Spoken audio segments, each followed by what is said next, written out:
ಹೀರೋಯಿನ್ಗೆ 3 ತಿಂಗಳಾದ್ಮೇಲೆ ಗೊತ್ತಾಗುತ್ತೆ ಅವಳು ಗರ್ಭವತಿ ಅಂತ.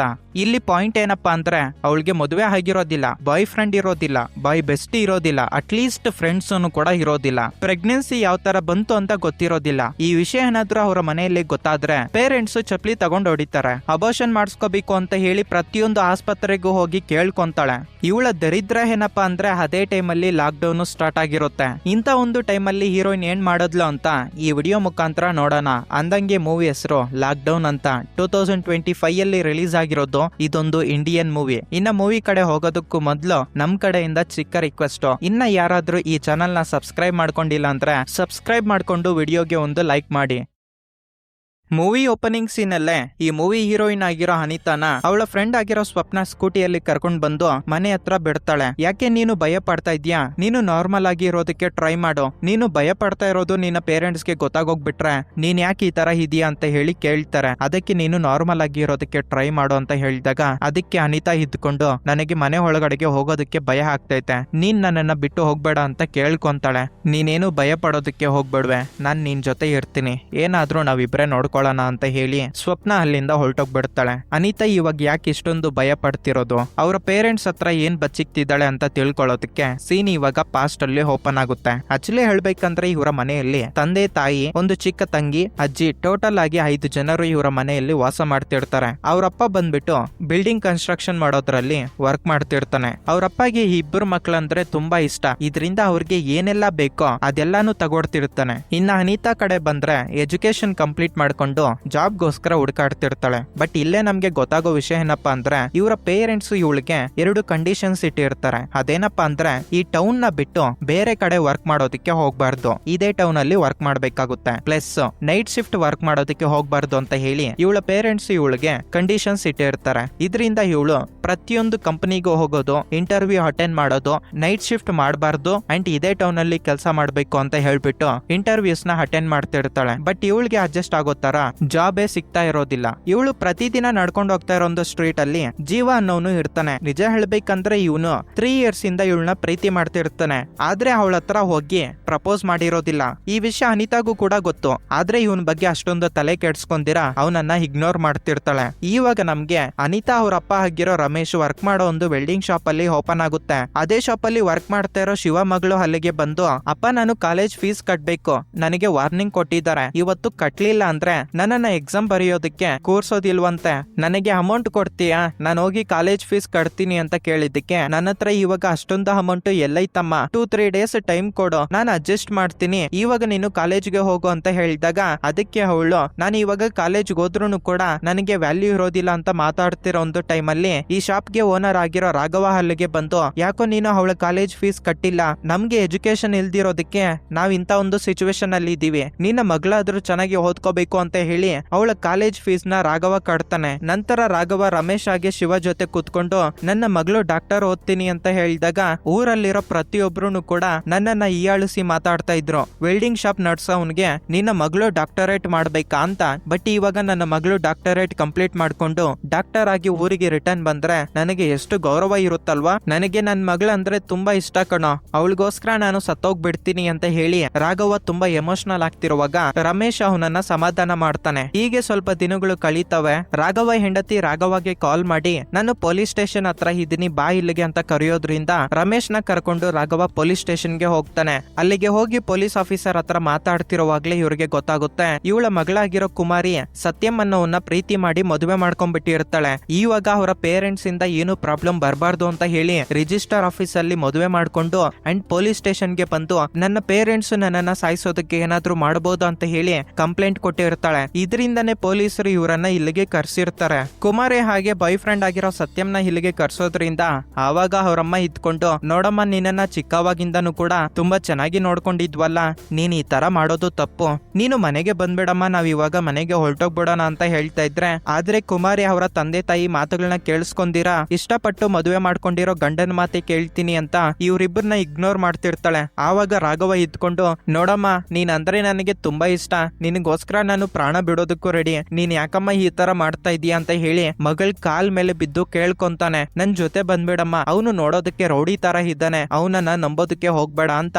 ಆದ್ರೆ ಇವಳು ತಂದೆ ತಾಯಿ ಮಾತು ಕೇಳಿಸ್ಕೊಂದಿರ ಅಲ್ಲಿಂದ ಹೊರಟೋಗ್ಬಿಡ್ತಾನೆ. ಅದನ್ನೆಲ್ಲ ಅಲ್ಲೇ ಇದ್ದು ರಮೇಶ್ ನೋಡ್ತಾ ಇರ್ತಾನಲ್ವಾ, ನನಗೂ ಕೂಡ ಇಬ್ರು ಮಕ್ಳಿದಾರೆ, ನನ್ ಪರಿಸ್ಥಿತಿನೂ ಕೂಡ ಈ ತರ ಆಗೋಗ್ಬಿಟ್ರೆ ನಾನ್ ಏನಾಗೋಗ್ಬಿಡ್ತೀನಿ ಅಂತ ಹೇಳಿ ರಮೇಶ್ ತುಂಬಾ ಭಯ ಪಡ್ತಾನೆ. ನಂತರ ಅವನು ಮನೆಗೆ ಬಂದು ತನ್ನ ಹೆಂಡತಿ ಹತ್ರ ರಾಘವ ಅನ್ನ ಮಗಳ ಕಾಲ್ ಮೇಲೆ ಬಿದ್ದು ಕೇಳ್ಕೊಂಡ, ಅವನು ನೋಡೋದಕ್ಕೆ ರೌಡಿ ತರ ಇದ್ದಾನೆ, ಫೇಸ್ಬುಕ್ ಅಲ್ಲಿ ಪರಿಚಯ ಆಗಿದ್ದಾನೆ ಅಂತ ಹೇಳ್ಬಿಟ್ಟು ಪ್ರೀತಿ ಮದುವೆ ಅಂತ ಅವನ ಹಿಂದ್ಗಡೆ ಹೋಗೋದಕ್ಕೆ ಹೋಗ್ಬೇಡ, ನಾನ್ ನಿನ್ನನ್ನ ಚಿಕ್ಕವಾಗಿಂದನೂ ಕೂಡ ತುಂಬಾ ಚೆನ್ನಾಗಿ ನೋಡ್ಕೊಂಡಿದ್ದೀನಿ, ನನ್ ಜೊತೆ ಬಾಮ್ಮ ಅಂತ ಕೇಳ್ಕೊಂಡ್ರು ಕೂಡ ಅವಳು ರಾಘವ ಅಣ್ಣ ಮಾತು ಕೇಳಿಸ್ಕೊಂತೀರ ಅಲ್ಲಿಂದ ಹೊರಟೋಗ್ಬಿಟ್ಲು. ನಿಜ ಹೇಳ್ತಾ ಇದ್ದೀನಿ, ರಾಘವ ಅಣ್ಣ ಆಗಿರೋದ್ರಿಂದ ಮಗಳು ಮಾಡಿರೋ ಒಂದು ತಪ್ಪನ ಹ್ಯಾಂಡಲ್ ಮಾಡ್ತಿದ್ದಾನೆ, ಅದೇ ನಾನ್ ಆಗಿದ್ದಿದ್ರೆ ಹಾರ್ಟ್ ಅಟ್ಯಾಕ್ ಬಂದು ಅಲ್ಲೇ ಸತ್ತೋಗ್ಬಿಡ್ತಿದ್ದೆ. ನಮ್ಮ ಮಕ್ಕಳಿಗೆ ನೀನೇ ಸ್ವಲ್ಪ ಬುದ್ಧಿವಾದ ಹೇಳು ಅಂತ ಹೇಳೋದ್ರಿಂದ ಅದಕ್ಕೆ ಹೆಂಡತಿ ಇದ್ಕೊಂಡು ನೀವು ಆ ತರ ಥಿಂಕ್ ಮಾಡೋದಕ್ಕೆ ಹೋಗ್ಬೇಡ್ರಿ, ನಮ್ಮ ಮಕ್ಕಳು ತುಂಬಾ ಒಳ್ಳೆಯವರು, ಅವ್ರಿಗೆ ಏನ್ ಮಾಡ್ಬೇಕು ಎಲ್ಲಿ ಯಾವ ತರ ಇರ್ಬೇಕು ಅಂತ ಚೆನ್ನಾಗಿ ಗೊತ್ತು ಅಂತ ಹೆಂಡತಿ ಗಂಡನ್ಗೆ ಹೇಳ್ತಿರ್ತಾಳೆ. ಇದನ್ನೆಲ್ಲ ಅನಿತಾ ಡೋರ್ ಹತ್ರ ನಿಂತ್ಕೊಂಡು ಕೇಳಿಸ್ಕೊಂತಾ ಇರ್ತಾಳೆ. ಕಟ್ ಮಾಡಿದ್ರೆ ನೆಕ್ಸ್ಟ್ ಡೇ ಮಾರ್ನಿಂಗ್ ಜಾಬ್ಗೋಸ್ಕರ ಹುಡುಕ್ಬೇಕು ಅಂತ ಹೇಳಿ ಆಟೋದಲ್ಲಿ ಹೋಗ್ತಿರುವಾಗ ಅವಳ ಮೊಬೈಲ್ ಅಲ್ಲಿ ಒಂದು ವಾಟ್ಸಪ್ ಸ್ಟೇಟಸ್ ನ ನೋಡಿ ಮೀರಾ ಅನ್ನೋ ಫ್ರೆಂಡ್ಗೆ ಕಾಲ್ ಮಾಡ್ತಾಳೆ. ಆವಾಗ ಮೀರಾ ಇದ್ಕೊಂಡು ನೀನ್ ಇವಾಗ ಯಾವ ಕಂಪನಿಯಲ್ಲಿ ಕೆಲಸ ಮಾಡ್ತಾ ಇದೀಯ ಅಂತ ಕೇಳಿದ್ದಕ್ಕೆ ಯಾವ ಕಂಪನಿ ಅಂತ ಹೇಳಿ, ನನ್ನ ಪೇರೆಂಟ್ಸ್ ನನಗೆ ತುಂಬಾ ಕಂಡೀಷನ್ಸ್ ಇಟ್ಟಿದ್ದಾರೆ, ಬೇರೆ ಟೌನ್ಗೆ ಹೋಗಿ ಕೆಲಸ ಮಾಡಬಾರ್ದಂತೆ, ಅದರ ಜೊತೆಗೆ ನೈಟ್ ಶಿಫ್ಟ್ ಅಂತ ಹೋಗ್ಬಾರ್ದಂತೆ, ಇದರಿಂದ ನನಗೆ ಯಾವ ಕಂಪನಿಯಲ್ಲಿ ಜಾಬ್ ಸಿಗ್ತಾ ಇಲ್ಲ, ನಿನ್ಗೇನಾದ್ರೂ ಗೊತ್ತಿರೋರು ಇದ್ರೆ ನನ್ನನ್ನ ರೆಫರ್ ಮಾಡ್ಬೋದಲ್ಲ ಅಂತ ಕೇಳಿದ್ದಕ್ಕೆ ಆವಾಗ ಮೀರಾ ಇದ್ಕೊಂಡು ನೀನೇನು ಥಿಂಕ್ ಮಾಡೋದಕ್ಕೆ ಹೋಗ್ಬೇಡ, ನನಗೆ ಒಬ್ಬ ಫ್ರೆಂಡ್ ಗೊತ್ತು, ಅವನೇ ನಿನಗೆ ಕಂಪನಿಯಲ್ಲಿ ಜಾಬ್ ಬರೋ ತರ ಮಾಡ್ತಾನೆ ಅಂತ ಹೇಳಿ ಇವತ್ತು ರಾತ್ರಿ ನನ್ನ ಫ್ಲಾಟ್ಗೆ ಬಂದ್ಬಿಡು ಅಂತ ಹೇಳ್ತಾಳೆ. ಅದಕ್ಕೆ ಅನಿತಾ ತುಂಬಾ ಖುಷಿ ಪಟ್ಟು ಖಂಡಿತ ನಾನು ಬರ್ತೀನಿ ಅಂತ ಹೇಳಿ ಮನೆಗೆ ನಡ್ಕೊಂಡು ಹೋಗ್ತಿರುವಾಗ ಇವಳನ್ನ 3 ವರ್ಷಗಳಿಂದ ಜೀವ ಅನ್ನೋನು ಪ್ರೀತಿ ಮಾಡ್ತಿರ್ತಾನಲ್ವಾ, ಅವನು ಇವತ್ತು ಧೈರ್ಯ ಮಾಡ್ಕೊಂಡು ಇವಳಿಗೆ ಡೈರೆಕ್ಟ್ ಆಗಿ ಪ್ರಪೋಸ್ ಮಾಡ್ತಾನೆ. ನಾನ್ ನಿನಗೆ ಇಷ್ಟ ಆದ್ರೆ ಹೇಳು, ನನ್ನ ಪೇರೆಂಟ್ಸ್ ನ ಕರ್ಕೊಂಡ್ ಬಂದು ನಿನ್ನ ತಂದೆ ತಾಯಿ ಹತ್ರ ಮಾತಾಡ್ತೀನಿ ಅಂತ. ಅದಕ್ಕೆ ಅನಿತಾ ಇದ್ಕೊಂಡು ನೀನು 3 ವರ್ಷಗಳಿಂದ ನನ್ನ ಹಿಂದ್ಗಡೆ ಬಿದ್ದಿದ್ಯಾ ಅಂತ ನನಗೂನು ಗೊತ್ತು, ಆದ್ರೆ ಇವಾಗ ನನಗೆ ತುಂಬಾ ಕಮಿಟ್ಮೆಂಟ್ಸ್ ಇದಾವೆ, ನಮ್ಮ ಮನೆಯಲ್ಲಿ ತುಂಬಾ ಪ್ರಾಬ್ಲಮ್ಸ್ ಇದಾವೆ, ಇವಾಗ ನೀನ್ ಇನ್ನೊಂದು ಪ್ರಾಬ್ಲಮ್ ಆಗೋದಕ್ಕೆ ಬರ್ಬೇಡ, ಇದ್ರ ಬಗ್ಗೆ ಬಿಟ್ಟಾಕಿದ್ರೆ ಚೆನ್ನಾಗಿರುತ್ತೆ ಅಂತ ಹೇಳಿ ಅವನ ಪ್ರಪೋಸಲ್ ನ ರಿಜೆಕ್ಟ್ ಮಾಡಿ ಅನಿತಾ ಅಲ್ಲಿಂದ ಹೊರಟೋಗ್ಬಿಡ್ತಾಳೆ. ಇದರಿಂದ ಜೀವನು ಕೂಡ ತುಂಬಾ ಎಮೋಷನಲ್ ಆಗ್ತಾನೆ. ಅದೇ ದಿನ ಈವ್ನಿಂಗು ಮೀರಾ ತನ್ನ ಫ್ಲಾಟ್ಗೆ ಬಾ ಅಂತ ಹೇಳಿರ್ತಾಳೆ ಅಲ್ವಾ, ಇದರಿಂದ ನಾನು ಮೀರಾ ಹತ್ರ ಜಾಬ್ ವಿಷಯದ ಬಗ್ಗೆ ಮಾತಾಡೋದಕ್ಕೆ ಹೋಗ್ತಿದ್ದೀನಿ ಅಂತ ತನ್ನ ತಾಯಿ ಹತ್ರ ಹೇಳಿ ಇವಳು ಆ ಫ್ಲಾಟ್ ಹತ್ರ ಹೋಗ್ತಿರೋವಾಗ ಇವಳ ಬೆಸ್ಟ್ ಫ್ರೆಂಡ್ ಆಗಿರೋ ಸ್ವಪ್ನ ಕಾಲ್ ಮಾಡ್ತಾಳೆ. ಇವಾಗ ನೀನ್ ಎಲ್ಲಿದ್ಯಾ ಅಂತ ಕೇಳಿದಕ್ಕೆ ಮೀರಾ ನನಗೆ ಜಾಬ್ ಇಸ್ಕೊಡ್ತೀನಿ ಅಂತ ಹೇಳಿದ್ಲು, ಅದಕ್ಕೆ ಅವಳ ಫ್ಲಾಟ್ ಹತ್ರ ಹೋಗ್ತಾ ಇದ್ದೀನಿ. ಇನ್ನೊಂದು ವಿಷಯ ಏನಪ್ಪಾ ಅಂದ್ರೆ 3 ವರ್ಷಗಳಿಂದ ಜೀವ ಅನ್ನೋನು ನನ್ನ ಹಿಂದ್ಗಡೆ ಬೀಳ್ತಾ ಇದ್ನಲ್ವಾ, ಇವತ್ತು ಅವನು ನನಗೆ ಪ್ರಪೋಸ್ ಮಾಡ್ದ, ನಾನು ಅದನ್ನ ರಿಜೆಕ್ಟ್ ಮಾಡ್ದೆ ಅಂತ ಹೇಳಿದಾಗ ಅದಕ್ಕೆ ಸ್ವಪ್ನ ಇದ್ಕೊಂಡು ಕರೆಕ್ಟ್ ಆಗಿರೋ ಒಂದು ಟೈಮ್ಗೆ ಅವನಿಗೆ ಏನಾದ್ರೂ ಮದುವೆ ಆಗಿದ್ದಿದ್ರೆ ನಿನ್ನಂತ ಮಗಳು ಇರ್ತಾ ಇದ್ಲು, ಅವನು ನಿನ್ನನ್ನ ಮದುವೆ ಮಾಡ್ಕೋಬೇಕು ಅಂತ ಅನ್ಕೊಂಡ, ಅವನಿಗೆ ಆಗ್ಬೇಕಾಗಿರೋದೇ ಆಗೈತೆ ಬಿಡು, ಇವಾಗ ನೀನು ಮೀರಾನ ಮೀಟ್ ಆಗಿ ಅದೇನಾಗುತ್ತೋ ನನಗೆ ಕಾಲ್ ಮಾಡಿ ಹೇಳು ಅಂತ ಹೇಳೋದ್ರಿಂದ ಇವಳು ಮೀರಾ ಫ್ಲಾಟ್ಗೆ ಹೋಗಿ ಮೀಟ್ ಆಗ್ತಾಳೆ. ನಿನಗೆ ಜಾಬ್ ಕೊಡೋನು ಒಂದು ಪಾರ್ಟಿಗೆ ಬರ್ತಾನೆ ಅಂತ ಹೇಳಿ ಅವಳನ್ನ ಬೀಚ್ ಪಕ್ಕದಲ್ಲೇ ಒಂದು ಪಾರ್ಟಿ ನಡೀತಾ ಇದ್ರೆ ಅಲ್ಲಿಗೆ ಕರ್ಕೊಂಡು ಹೋಗ್ತಾಳೆ. ನನಗೆ ಗೊತ್ತಿರೋ ಪ್ರದೀಪ್ ಅನ್ನೋನು ಈ ಪಾರ್ಟಿಗೆ ಬರ್ತಿದ್ದಾನೆ, ನಿನಗೆ ಜಾಬನ್ನು ಕೂಡ ಅವನೇ ಕೊಡಿಸ್ತಾನೆ, ಇನ್ನು ಸ್ವಲ್ಪ ಹೊತ್ತಲ್ಲಿ ಬರೋದ್ರಿಂದ ನೀನು ಇಲ್ಲೇ ಸ್ವಲ್ಪ ಹೊತ್ತು ಎಂಜಾಯ್ ಮಾಡು ಅಂತ ಹೇಳೋದ್ರಿಂದ ಆವಾಗ ಅನಿತಾ ಆ ಪಾರ್ಟಿಯಿಂದ ಸ್ವಲ್ಪ ದೂರ ಬಂದು ಇವಳ ಫ್ರೆಂಡ್ ಆಗಿರೋ ಸ್ವಪ್ನಾಗೆ ಕಾಲ್ ಮಾಡ್ತಾಳೆ. ಪ್ರದೀಪ್ ಅನ್ನೋನು ಬರ್ತಾನಂತೆ, ಅವನಿನ್ನ ಲೇಟ್ ಆಗಿ ಬರೋದ್ರಿಂದ ನಾನ್ ಸ್ವಲ್ಪ ದೂರ ಬಂದು ಕುತ್ಕೊಂಡಿದ್ದೀನಿ, ನಿಜ ಹೇಳ್ತಾ ಇದ್ದೀನಿ ಇಲ್ಲಿರೋರೆಲ್ಲರೂ ಪಾರ್ಟಿ ಮಾಡ್ಕೊಂಡು ತುಂಬಾ ಖುಷಿಯಾಗಿದ್ದಾರೆ, ಇಂಥ ಸೀನು ನಾನು ಮೂವಿದಲ್ಲಿ ಮಾತ್ರನೇ ನೋಡಿದ್ದೆ, ಇವಾಗ ನಾನು ಲೈವ್ ಆಗಿ ನೋಡ್ತಾ ಇದ್ದೀನಿ ಅಂತ ಸ್ವಪ್ನ ಹತ್ರ ಹೇಳೋದ್ರಿಂದ ಅದಕ್ಕೆ ಸ್ವಪ್ನ ಇದ್ಕೊಂಡು ಹಾಗಾದ್ರೆ ಇವತ್ತು ರಾತ್ರಿ ಅದೇ ಪಾರ್ಟಿಯಲ್ಲಿ ಇದ್ದು ಎಂಜಾಯ್ ಮಾಡ್ಕೊಂಡು ಮನೆಗೆ ಬಾ ಅಂತ ಹೇಳ್ತಾಳೆ. ಇಲ್ಲ ಇವಾಗೆ ಲೇಟ್ ಆಗಿ ಹೋಗ್ಬಿಟ್ಟೈತೆ, ಇನ್ನ ಲೇಟ್ ಆದ್ರೆ ನಮ್ಮಮ್ಮ ಪರ್ಕೆ ತಗೊಂಡು ಹೊಡಿತಾರೆ ಅಂತ ಹೇಳೋದ್ರಿಂದ ಅದಕ್ಕೆ ಸ್ವಪ್ನ ಇದ್ಕೊಂಡು ಇಲ್ಲ ನನ್ನ ಹತ್ರ ಒಂದು ಐಡಿಯಾ ಐತೆ ಇರು ಅಂತ ಹೇಳಿ ಕಾನ್ಫಿಡೆನ್ಸ್ ಅಲ್ಲೇ ಅವ್ರ ಅಮ್ಮಗೆ ಕಾಲ್ ಮಾಡ್ತಾಳೆ. ಆಂಟಿ, ನಮ್ಮ ಫ್ಯಾಮಿಲಿ ಮೆಂಬರ್ಸ್ ಎಲ್ಲರೂ ನಮ್ಮ ಅಣ್ಣ ಮದುವೆ ಬಗ್ಗೆ ಮಾತಾಡೋದಕ್ಕಂತ ಬೇರೆ ಊರಿಗೆ ಹೊರಟೋಗ್ಬಿಟ್ಟಿದ್ದಾರೆ, ಇವತ್ತು ನಾನು ಒಬ್ಳೆ ಮನೆಯಲ್ಲಿರೋದ್ರಿಂದ ನನಗೆ ಮಲ್ಕೊಳ್ಳೋದಕ್ಕೆ ತುಂಬಾ ಭಯ ಆಗ್ತೈತೆ, ಅನಿತಾನ ಇಲ್ಲೇ ಇರು ಅಂತ ಕೇಳ್ತಾ ಇದ್ರೆ ಅಮ್ಮ ಹತ್ರ ಕೇಳ್ಬೇಕು ಅಂತ ಕೇಳಿದ್ಲು, ಅದಕ್ಕೆ ನಾನು ನಿಮ್ಗೆ ಕಾಲ್ ಮಾಡಿದ್ದೀನಿ, ಪ್ಲೀಸ್ ಆಂಟಿ ಇವತ್ತೊಂದು ದಿನ ಅನಿತಾ ನಮ್ಮನೆಯಲ್ಲೇ ಇರ್ತಾಳೆ ಅಂತ ಕೇಳ್ಕೊಳ್ಳೋದ್ರಿಂದ ಆವಾಗ ಅವ್ರಮ್ಮ ಅನಿತಾಗೆ ಫೋನ್ ಕೊಡು ಅಂತ ಹೇಳಿ ಅವ್ರಮ್ಮಗೆ ಅನಿತಾ ಇವಾಗ ಕಾನ್ಫಿಡೆನ್ಸ್ ಕಾಲಲ್ಲಿ ಇದ್ದಾಳೆ ಅಂತ ಗೊತ್ತಿರೋದಿಲ್ಲ, ಸ್ವಪ್ನ ಮನೆಯಲ್ಲಿ ಮನೇಲಿ ಯಾರು ಇಲ್ಲ ಅಂತ ಹೇಳ್ತಿದ್ದಾಳೆ ಅಲ್ವಾ, ಅವಳು ಮಲ್ಕೊಳ್ಳೋದಕ್ಕೆ ತುಂಬಾ ಭಯ ಪಡ್ತಿದ್ದಾಳೆ. ನೀನೇನು ಯೋಚನೆ ಮಾಡೋದಕ್ಕೆ ಹೋಗ್ಬೇಡ, ಇವತ್ತು ಅವಳ ಜೊತೆನೆ ಮಲ್ಕೊಂಡು ಬೆಳಗ್ಗೆನೆ ಮನೆಗೆ ಬಂದ್ಬಿಡು ಅಂತ ಹೇಳಿ ಅವ್ರಮ್ಮ ಹೇಳ್ತಾಳೆ. ಫೋನ್ ಕಾಲ್ ನ ಕಟ್ ಮಾಡ್ಬಿಟ್ಟು, ನೋಡ್ದಾ ನಾನ್ ಹಾಕಿರೋ ಒಂದು ಐಡಿಯಾ ವರ್ಕೌಟ್ ಆಗೋಗ್ಬಿಟ್ಟೈತೆ, ನೀನೇನು ಥಿಂಕ್ ಮಾಡೋದಕ್ಕೆ ಹೋಗ್ಬೇಡ, ಪಾರ್ಟಿಯಲ್ಲಿ ತುಂಬಾ ಎಂಜಾಯ್ ಮಾಡ್ಕೊಂಡು ಜಾಬ್ ಬಗ್ಗೆ ಎಲ್ಲ ಕನ್ಫರ್ಮೇಶನ್ ತಿಳ್ಕೊಂಡು ಮನೆಗೆ ಬಾ ಅಂತ ಹೇಳಿ ಸ್ವಪ್ನ ಕಾಲ್ ಕಟ್ ಮಾಡ್ತಾಳೆ. ಸರಿಯಾಗಿ ಅದೇ ಟೈಮ್ಗೆ ಮೀರಾ ಹೇಳಿರೋ ಪ್ರದೀಪ್ ಕೂಡ ಅಲ್ಲಿಗೆ ಬರ್ತಾನೆ. ಪ್ರದೀಪ್ ಅನಿತಾ ಹತ್ರ ಮಾತಾಡ್ತಾ, ನಮ್ ಕಂಪನಿಯಲ್ಲಿ ಜಾಬ್ ವೈಕೆನ್ಸಿ ಐತೆ, ನೆಕ್ಸ್ಟ್ ಮಂತ್ ಬಂದು ಜಾಯಿನ್ ಆಗು, ಆಫರ್ ಲೆಟರ್ ಕೂಡ ನೆಕ್ಸ್ಟ್ ಮಂತ್ ಬರುತ್ತೆ ಅಂತ ಹೇಳೋದ್ರಿಂದ ಅನಿತಾ ತುಂಬಾ ಖುಷಿ ಪಡ್ತಾಳೆ. ನಂತರ ಅವರು ಅನಿತಾನ ಕರ್ಕೊಂಡೋಗಿ ಡ್ರಿಂಕ್ಸ್ ನ ಕುಡ್ಸೋದಕ್ಕೆ ಪ್ರಯತ್ನ ಮಾಡ್ತಾರೆ. ಅದಕ್ಕೆ ಅನಿತಾ ಇದ್ಕೊಂಡು, ಇಲ್ಲ ನಾನು ಮದ್ಯಪಾನ ಕುಡಿಯೋದಿಲ್ಲ ಅಂತ ಹೇಳಿದಾಗ, ಇಲ್ಲ ಇದು ನಾರ್ಮಲ್ ವೈನ್ ಅಷ್ಟೇ, ನಿನಗೇನೋ ಆಗೋದಿಲ್ಲ ಅಂತ ಹೇಳಿ ವೈನ್ ನ ಕುಡ್ಸ್ಬಿಡ್ತಾರೆ. ಇವಳು ನೆಕ್ಸ್ಟ್ ಲೆವೆಲ್ ಅಲ್ಲಿ ಕುಡ್ದಾಕಿ ಮತ್ತಲ್ಲಿ ಮುಳುಗೋಗ್ತಾ ಇರೋ ಒಂದು ಟೈಮಲ್ಲೇ ಜೀವ ಫ್ರೆಂಡು ಕೂಡ ಅದೇ ಪಾರ್ಟಿಗೆ ಬಂದಿರ್ತಾನೆ. ಇವಳು ಈ ತರ ಕುಡಿತಾ ಇರೋದನ್ನ ನೋಡಿ ಜೀವಾಗೆ ಕಾಲ್ ಮಾಡಿ, ನೀನು ಪ್ರೀತಿ ಮಾಡಿರೋ ಹುಡುಗಿ ತುಂಬಾ ಒಳ್ಳೆಯವಳು, ಕೆಟ್ಟ ವಿಷಯಗಳಿಗೆ ಹೋಗೋದಿಲ್ಲ ಅಂತ ಹೇಳ್ತಾ ಇದ್ದೆ ಅಲ್ವಾ, ಇವಳು ಇವಾಗ ಇಲ್ಲಿ ಡ್ರಿಂಕ್ ಕುಡಿತಾ ಇದ್ದಾಳೆ ಅಂತ ಹೇಳಿ ಜೀವ ಅಲ್ಲಿಗೆ ಕರ್ಸ್ಕೊಂತಾನೆ. ಇವಳು ಕುಡಿತಾ ಇರೋದನ್ನ ನೋಡಿ ಜೀವ ಶಾಕ್ ಆಗೋಗ್ಬಿಡ್ತಾನೆ. ನಂತರ ಇವಳು ಡ್ರಿಂಕ್ಸ್ ಕುಡ್ದು ಆ ಮತ್ತಲ್ಲಿ ಡ್ಯಾನ್ಸ್ ಆಡಿ ತಲೆ ತಿರುಗಿ ಕೆಳಗಡೆಗೆ ಬಿದ್ದೋಗೋದ್ರಿಂದ ಪ್ರದೀಪ್ ಹಾಗೆ ಮೀರಾ ಇಬ್ರು ಸೇರಿ ಅವಳನ್ನ ಒಂದು ರೂಮ್ ಒಳಗಡೆಗೆ ಎತ್ಕೊಂಡು ಹೋಗಿ ಬಿಟ್ಟು ಡೋರ್ ನ ಕ್ಲೋಸ್ ಮಾಡ್ತಾರೆ. ನೆಕ್ಸ್ಟ್ ಡೇ ಮಾರ್ನಿಂಗ್ ಇವಳಿಗೆ ಎಚ್ಚರಿಕೆ ಆಗಿ ಮನೆಗೆ ರಿಟರ್ನ್ ಬರ್ತಾಳೆ. ಆವಾಗನು ಕೂಡ ಇವಳಿಗೆ ಮತ್ತು ಇಳ್ದಿರೋದಿಲ್ಲ, ಇದರಿಂದ ಮತ್ತೆ ಬೆಡ್ ಮೇಲೆ ಮಲ್ಕೊಂಡ್ಬಿಡ್ತಾಳೆ. ಹೀಗೆ 2 months ಆಗೋಗ್ಬಿಡ್ತವೆ. ಆವಾಗೆ ಪ್ರದೀಪ್ ಅನಿತಾಗೆ ಕಾಲ್ ಮಾಡಿ, ಸಾರಿ 1 month ಲೇಟ್ ಆಯ್ತು, ಇವಾಗ ನಮ್ಮ ಕಂಪನಿಯಲ್ಲಿ ಜಾಬ್ ವೈಕೆನ್ಸಿ ಐತೆ, ನೀನ್ ಇವಾಗ ಬಂದು ಜಾಯಿನ್ ಆಗು, ಮಂತ್ಲಿ ಸ್ಯಾಲರಿ 40K ಅಂತ ಹೇಳೋದ್ರಿಂದ ಅನಿತಾ ತುಂಬಾ ಖುಷಿ ಪಟ್ಕೊಂಡು ಫ್ಯಾಮಿಲಿ ಮೆಂಬರ್ಸ್ ಹತ್ರ ಹೇಳ್ತಾಳೆ, ನನಗೆ 40,000 ಸ್ಯಾಲರಿ, ಕಂಪನಿಗೆ ಹೋಗಿ ಜಾಯಿನ್ ಆಗ್ಬೇಕು ಅಂತ ಹೇಳೋದ್ರಿಂದ ಅವರು ಕೂಡ ತುಂಬಾ ಖುಷಿ ಪಡ್ತಾರೆ. ಕಟ್ ಮಾಡಿದ್ರೆ ಮತ್ತೊಂದು ಕಡೆ ರಾಘವ ಮಗಳು ಮೋಸ ಮಾಡಿ ಬೇರೆ ಒಂದ್ ಜೊತೆ ಹೊರಟೋಗ್ಬಿಟ್ಟಿರ್ತಾಳ ಅಲ್ವಾ, ಇದರಿಂದ ಇವನು ತುಂಬಾ ದಿನಗಳಿಂದ ವರ್ಕ್ ಮಾಡೋದಕ್ಕೆ ಹೋಗಿರೋದಿಲ್ಲ. ಅದಕ್ಕೆ ರಮೇಶ್ ತನ್ನ ಫ್ಯಾಮಿಲಿನ ಕರ್ಕೊಂಡ್ ಬಂದು ಇವನನ್ನ ಸಮಾಧಾನ ಮಾಡಿ ಅವನ್ ಜೊತೆ ಮಾತಾಡ್ತಿರುವಾಗ ರಾಘವ ಅನಿತಾನ, ಇವಾಗ ನೀನು ಏನ್ ಮಾಡ್ತಾ ಇದೀಯಮ್ಮ ಅಂತ ಕೇಳಿದಕ್ಕೆ, ನನಗೆ ಒಂದು ಪ್ರೈವೇಟ್ ಕಂಪನಿಯಲ್ಲಿ ಜಾಬ್ ಬಂದೈತೆ, ನೆಕ್ಸ್ಟ್ ಮಂತ್ ಹೋಗಿ ಜಾಯಿನ್ ಆಗ್ಬೇಕು ಅಂತ ಹೇಳಿದಕ್ಕೆ, ನೋಡಮ್ಮ ನಿಮ್ಮಪ್ಪ ನಿಮ್ಮಿಬ್ಬರನ್ನು ಓದಿಸೋದಕ್ಕೆ ತುಂಬಾನೇ ಕಷ್ಟಪಟ್ಟಿದ್ದಾನೆ, ನಿಮ್ಮಪ್ಪಗೆ ಕೆಟ್ಟ ಹೆಸರು ತರೋದಕ್ಕೆ ಹೋಗ್ಬೇಡಿ ಅಂತ ಹೇಳ್ತಾನೆ. ಇವರೆಲ್ಲರೂ ಮನೆಗೆ ಹೋದ್ಮೇಲೆ ಅನಿತಾಗೆ ಸ್ವಲ್ಪ ಸುಸ್ತು ಹಾಗೆ ಕೆಮ್ಮು ಜಾಸ್ತಿ ಬರ್ತಿರೋದ್ರಿಂದ ನೀನೊಮ್ಮೆ ಡಾಕ್ಟರ್ ಹತ್ರಕ್ಕೆ ಹೋಗಿ ತೋರ್ಸ್ಕೊ ಅಂತ ಹೇಳಿದ್ದಕ್ಕೆ ಇವಳು ಡಾಕ್ಟರ್ ಹತ್ರಕ್ಕೆ ಬಂದು ಟೆಸ್ಟ್ ನ ಮಾಡಿಸ್ಕೊಂತಾಳೆ. ಆದ್ರೆ ಅವಳಿಗೆ ಏನಾಯ್ತೋ ಏನೋ ಗೊತ್ತಿಲ್ಲ, ತುಂಬಾ ಕೋಪದಿಂದ ಮನೆಗೆ ರಿಟರ್ನ್ ಬಂದ್ಬಿಟ್ಟು ಯಾರ ಜೊತೆನೂ ಮಾತಾಡ್ತೀರಾ ಒಂಥರ ಫೀಲಿಂಗ್ ಅಲ್ಲಿ ಬೆಡ್ ಮೇಲೆ ಮಲ್ಕೊಂಡ್ಬಿಡ್ತಾಳೆ. And next day morning pregnancy test card ಎತ್ಕೊಂಡು ಅದನ್ನ ಚೆಕ್ ಮಾಡಿದಾಗ ಇಲ್ಲೇ ರಿವೀಲ್ ಆಗೋ ಟ್ವಿಸ್ಟ್ ಏನಪ್ಪಾ ಅಂದ್ರೆ ಅವಳು ಇವಾಗ ಗರ್ಭವತಿ ಅಂತ.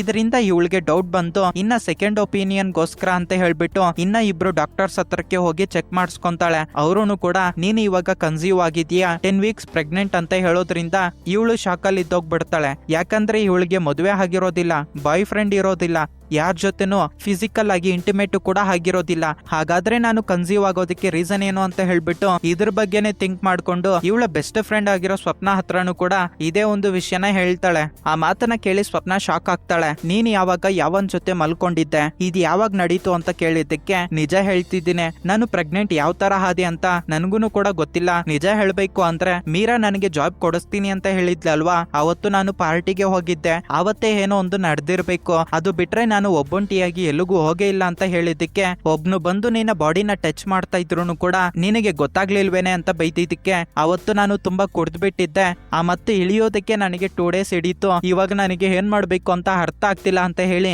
ಅವಳು ಕಣ್ಣಲ್ಲಿ ನೀರ್ ಹಾಕೊಂತಾಳೆ. ಅದಕ್ಕೆ ಸ್ವಪ್ನ ಇದ್ಕೊಂಡು, ಸರಿ ನೀನೇನು ಭಯ ಪಡೋದಕ್ಕೆ ಹೋಗ್ಬೇಡ ಅಂತ ಹೇಳಿ ಫಸ್ಟ್ ಡಾಕ್ಟರ್ ಹತ್ರ ಚೆಕ್ ಮಾಡಿಸ್ಕೊಂಡಿರ್ತಾಳೆ ಅಲ್ವಾ, ಆ ಡಾಕ್ಟರ್ ಹತ್ರಕ್ಕೆ ಕರ್ಕೊಂಡು ಹೋಗ್ತಾಳೆ. ಆ ಡಾಕ್ಟರ್ ಅನಿತಾನ ನೋಡಿ, ನಾನು ಮೊದ್ಲೇ ಹೇಳದ್ನಲ್ಲ ನೀನು ಕನ್ಸೀವ್ ಆಗಿದ್ಯಾ ಅಂತ ಹೇಳಿ, ಆದ್ರೆ ನೀನು ನನಗೆ ಮದುವೆ ಆಗಿಲ್ಲ, ಬಾಯ್ ಫ್ರೆಂಡೇ ಇಲ್ಲ, ನಾನು ಫಿಸಿಕಲ್ ಆಗಿ ಯಾರ ಜೊತೆನೂ ಕೂಡ ಇಂಟಿಮೇಟ್ ಆಗಿಲ್ಲ ಅಂತ ಹೇಳಿ ಅವತ್ತು ನನ್ ಮೇಲೆ ಸೀರಿಯಸ್ ಆಗಿ ಹೊರಟೋಗ್ಬಿಟ್ಟೆ, ಇವಾಗ ರಿಪೋರ್ಟ್ಸ್ ನೋಡು ನೀನು ಪ್ರೆಗ್ನೆಂಟ್ ಅಂತ ಬಂದೈತೆ, ಇವಾಗ ಏನ್ ಮಾಡ್ಬೇಕು ಅಂತ ಅನ್ಕೊಂಡಿದ್ಯಾ ಅಂತ ಕೇಳಿದಕ್ಕೆ ಅದಕ್ಕೆ ಸ್ವಪ್ನ ಇದ್ಕೊಂಡು, ಡಾಕ್ಟರ್ ನೀವ್ ಅನ್ಕೊಂಡಿರೋ ಹಾಗೆ ಈ ಹುಡುಗಿ ಆ ತರ ಅಲ್ಲ, ಏನು ಗೊತ್ತಿಲ್ದಿರಾ ಆಗೋಗ್ಬಿಟ್ಟೈತೆ, ಅಬೋಷನ್ ಮಾಡ್ಬೇಕು ಅಂತ ಕೇಳಿದಕ್ಕೆ ಆ ಡಾಕ್ಟರು ನಾನು ಅಬೋಷನ್ ಯಾರಿಗೂ ಮಾಡೋದಿಲ್ಲ ಅಂತ ಹೇಳಿ ಅವ್ರಿಬ್ರನ್ನ ಅಲ್ಲಿಂದ ಕಳ್ಸ್ಬಿಡ್ತಾಳೆ. ನಂತರ ಇನ್ನೊಂದು ಡಾಕ್ಟರ್ ಹತ್ರಕ್ಕೆ ಹೋಗಿ ಅಬೋಷನ್ ಬಗ್ಗೆ ಮಾತಾಡ್ತಾ ಮಾಡ್ತಿರುವಾಗ ನಿಮ್ಮ ಪೇರೆಂಟ್ಸ್ ಇಲ್ಲಿಗೆ ಬಂದು ಅಬೋಷನ್ ಮಾಡ್ಸೋದಕ್ಕೆ ಸಿಗ್ನೇಚರ್ ಹಾಕಿದ್ರೆ ಮಾತ್ರನೇ ನಾವು ಅಬೋಷನ್ ಮಾಡೋದು ಅಂತ ಹೇಳೋದ್ರಿಂದ ನಂತರ ಅವ್ರಿಗೆ ಏನ್ ಮಾಡ್ಬೇಕು ಅಂತ ಅರ್ಥ ಆಗ್ದಿರಾ ಪಕ್ಕದಲ್ಲೇ ಇವ್ರಿಗೆ ಗೊತ್ತಿರೋ ಒಂದು ಮೆಡಿಕಲ್ ಇದ್ರೆ ಆ ಮೆಡಿಕಲ್ ಹತ್ರಕ್ಕೆ ಹೋಗಿ ಅಬೋಷನ್ ಟ್ಯಾಬ್ಲೆಟ್ಸ್ ನ ಕೇಳ್ತಾರೆ.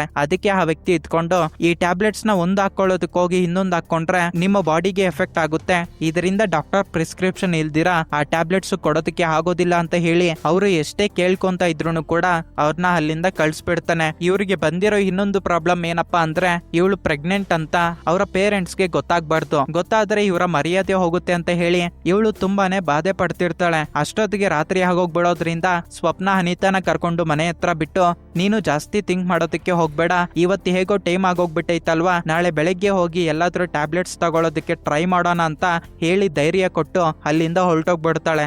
ನಿಮ್ಗೆ ನೆನಪಿದ್ರೆ ಇದೇ ಒಂದು ಸೀನ್ ನಾವು ಮೂವಿ ಸ್ಟಾರ್ಟಿಂಗ್ ಅಲ್ಲೂ ಕೂಡ ನೋಡಿದೀವಿ. ಅನಿತಾ ಬೆಡ್ರೂಮ್ ಒಳಗಡೆಗೆ ಹೋಗಿ ಇದ್ರ ಬಗ್ಗೆನೇ ಥಿಂಕ್ ಮಾಡ್ಕೊಂಡು ಮಲ್ಕೊಂತಾಳೆ. ನೆಕ್ಸ್ಟ್ ಡೇ ಮಾರ್ನಿಂಗು ಇವಳಿಗೆ ಎಚ್ಚರಿಕೆ ಆಗುತ್ತೋ ಅಷ್ಟಿಗೆ ಇವರ ಮನೆ ಟಿವಿಯಲ್ಲಿ ಬರ್ತಾ ಇರೋ ಒಂದು ನ್ಯೂಸ್ ನ ನೋಡಿ ಇವಳ ಮೈಂಡ್ ಬ್ಲಾಕ್ ಆಗೋಗ್ಬಿಡುತ್ತೆ. ಆಕ್ಚುಲಿ ಹೇಳ್ಬೇಕಂದ್ರೆ ಅದೇ ಟೈಮಲ್ಲಿ ಕರೋನಾ ವೈರಸ್ ಸ್ಪ್ರೆಡ್ ಆಗೋದ್ರಿಂದ 21 days ಲಾಕ್ ಡೌನ್ ಅಂತ ಹೇಳಿ ಪ್ರಧಾನ ಮಂತ್ರಿ ಆಗಿರೋ ನರೇಂದ್ರ ಮೋದಿ ಅನೌನ್ಸ್ ಮಾಡೋದ್ರಿಂದ ಎಲ್ಲಾ ಏರಿಯಾಸ್ ಲಾಕ್ ಡೌನ್ ಆಗೋಗ್ಬಿಟ್ಟಿರುತ್ತೆ. ಈ ವಿಷಯ ಗೊತ್ತಾದ್ಮೇಲೆ ಸ್ವಪ್ನಾಗೆ ಕಾಲ್ ಮಾಡಿ ಇವಾಗ ನಾವ್ ಏನ್ ಮಾಡ್ಬೇಕು ಅಂತ ಕೇಳಿದ್ದಕ್ಕೆ ನೀನೇನು ಟೆನ್ಷನ್ ಪಡೋದಕ್ಕೆ ಹೋಗ್ಬೇಡ, 1-2-3 days ವೈಟ್ ಮಾಡು, ಏನೋ ಒಂದು ಮಾಡೋಣ ಅಂತ ಹೇಳೋದ್ರಿಂದ ಇವಳು ಕೂಡ ಸರಿ ಅಂತಾಳೆ. ಯಾಕಂದ್ರೆ ಅವತ್ತಿಂದ ಇವಳು ತುಂಬಾ ಟೆನ್ಷನ್ ಪಡ್ತಾ ಇರೋದನ್ನ ನೋಡಿ ಅವ್ರಮ್ಮ ಬಂದು ಯಾಕೆ ನೀನ್ ಈ ತರ ಇದೀಯ ಅಂತ ಕೇಳಿದ್ರು ಕೂಡ ಅವ್ರಮ್ಮಗೆ ಸರಿಯಾಗಿ ಆನ್ಸರ್ ಕೊಡೋದಿಲ್ಲ. ಹೀಗೆ 3 days ಆಗೋಗ್ಬಿಡುತ್ತೆ. ನಂತರ ಇವಳ ಫ್ರೆಂಡ್ ಆಗಿರೋ ಸ್ವಪ್ನ ಜೊತೆ ಸೇರ್ಕೊಂಡು ಮೊದ್ಲು ಒಂದು ಮೆಡಿಕಲ್ ಶಾಪ್ ಹತ್ರಕ್ಕೆ ಹೋಗಿರ್ತಾರ ಅಲ್ವಾ, ಆ ಮೆಡಿಕಲ್ ಶಾಪ್ ಅವನ ಹತ್ರಕ್ಕೆ ಹೋಗಿ ನಾವು ತುಂಬಾ ಡಾಕ್ಟರ್ಸ್ ಹತ್ರಕ್ಕೆ ಹೋಗಿ ಪ್ರಿಸ್ಕ್ರಿಪ್ಷನ್ ಬೇಕು ಅಂತ ಕೇಳ್ಕೊಂಡ್ವಿ, ಯಾರೂ ಕೂಡ ನಮ್ಗೆ ಹೆಲ್ಪ್ ಮಾಡ್ತಿಲ್ಲ, ನಮ್ಗೆ ನೀವು ಬಿಟ್ರೆ ಬೇರೆ ಯಾರು ಗೊತ್ತಿಲ್ಲ, ನಿಮ್ಮನ್ನೇ ನಂಬ್ಕೊಂಡಿದೀವಿ, ಏನೋ ಒಂದು ದಾರಿನ ತೋರ್ಸ್ಕೊಡಿ ಅಂತ ಕೇಳ್ಕೊಳ್ಳೋದ್ರಿಂದ ನನಗೆ ಗೊತ್ತಿರೋ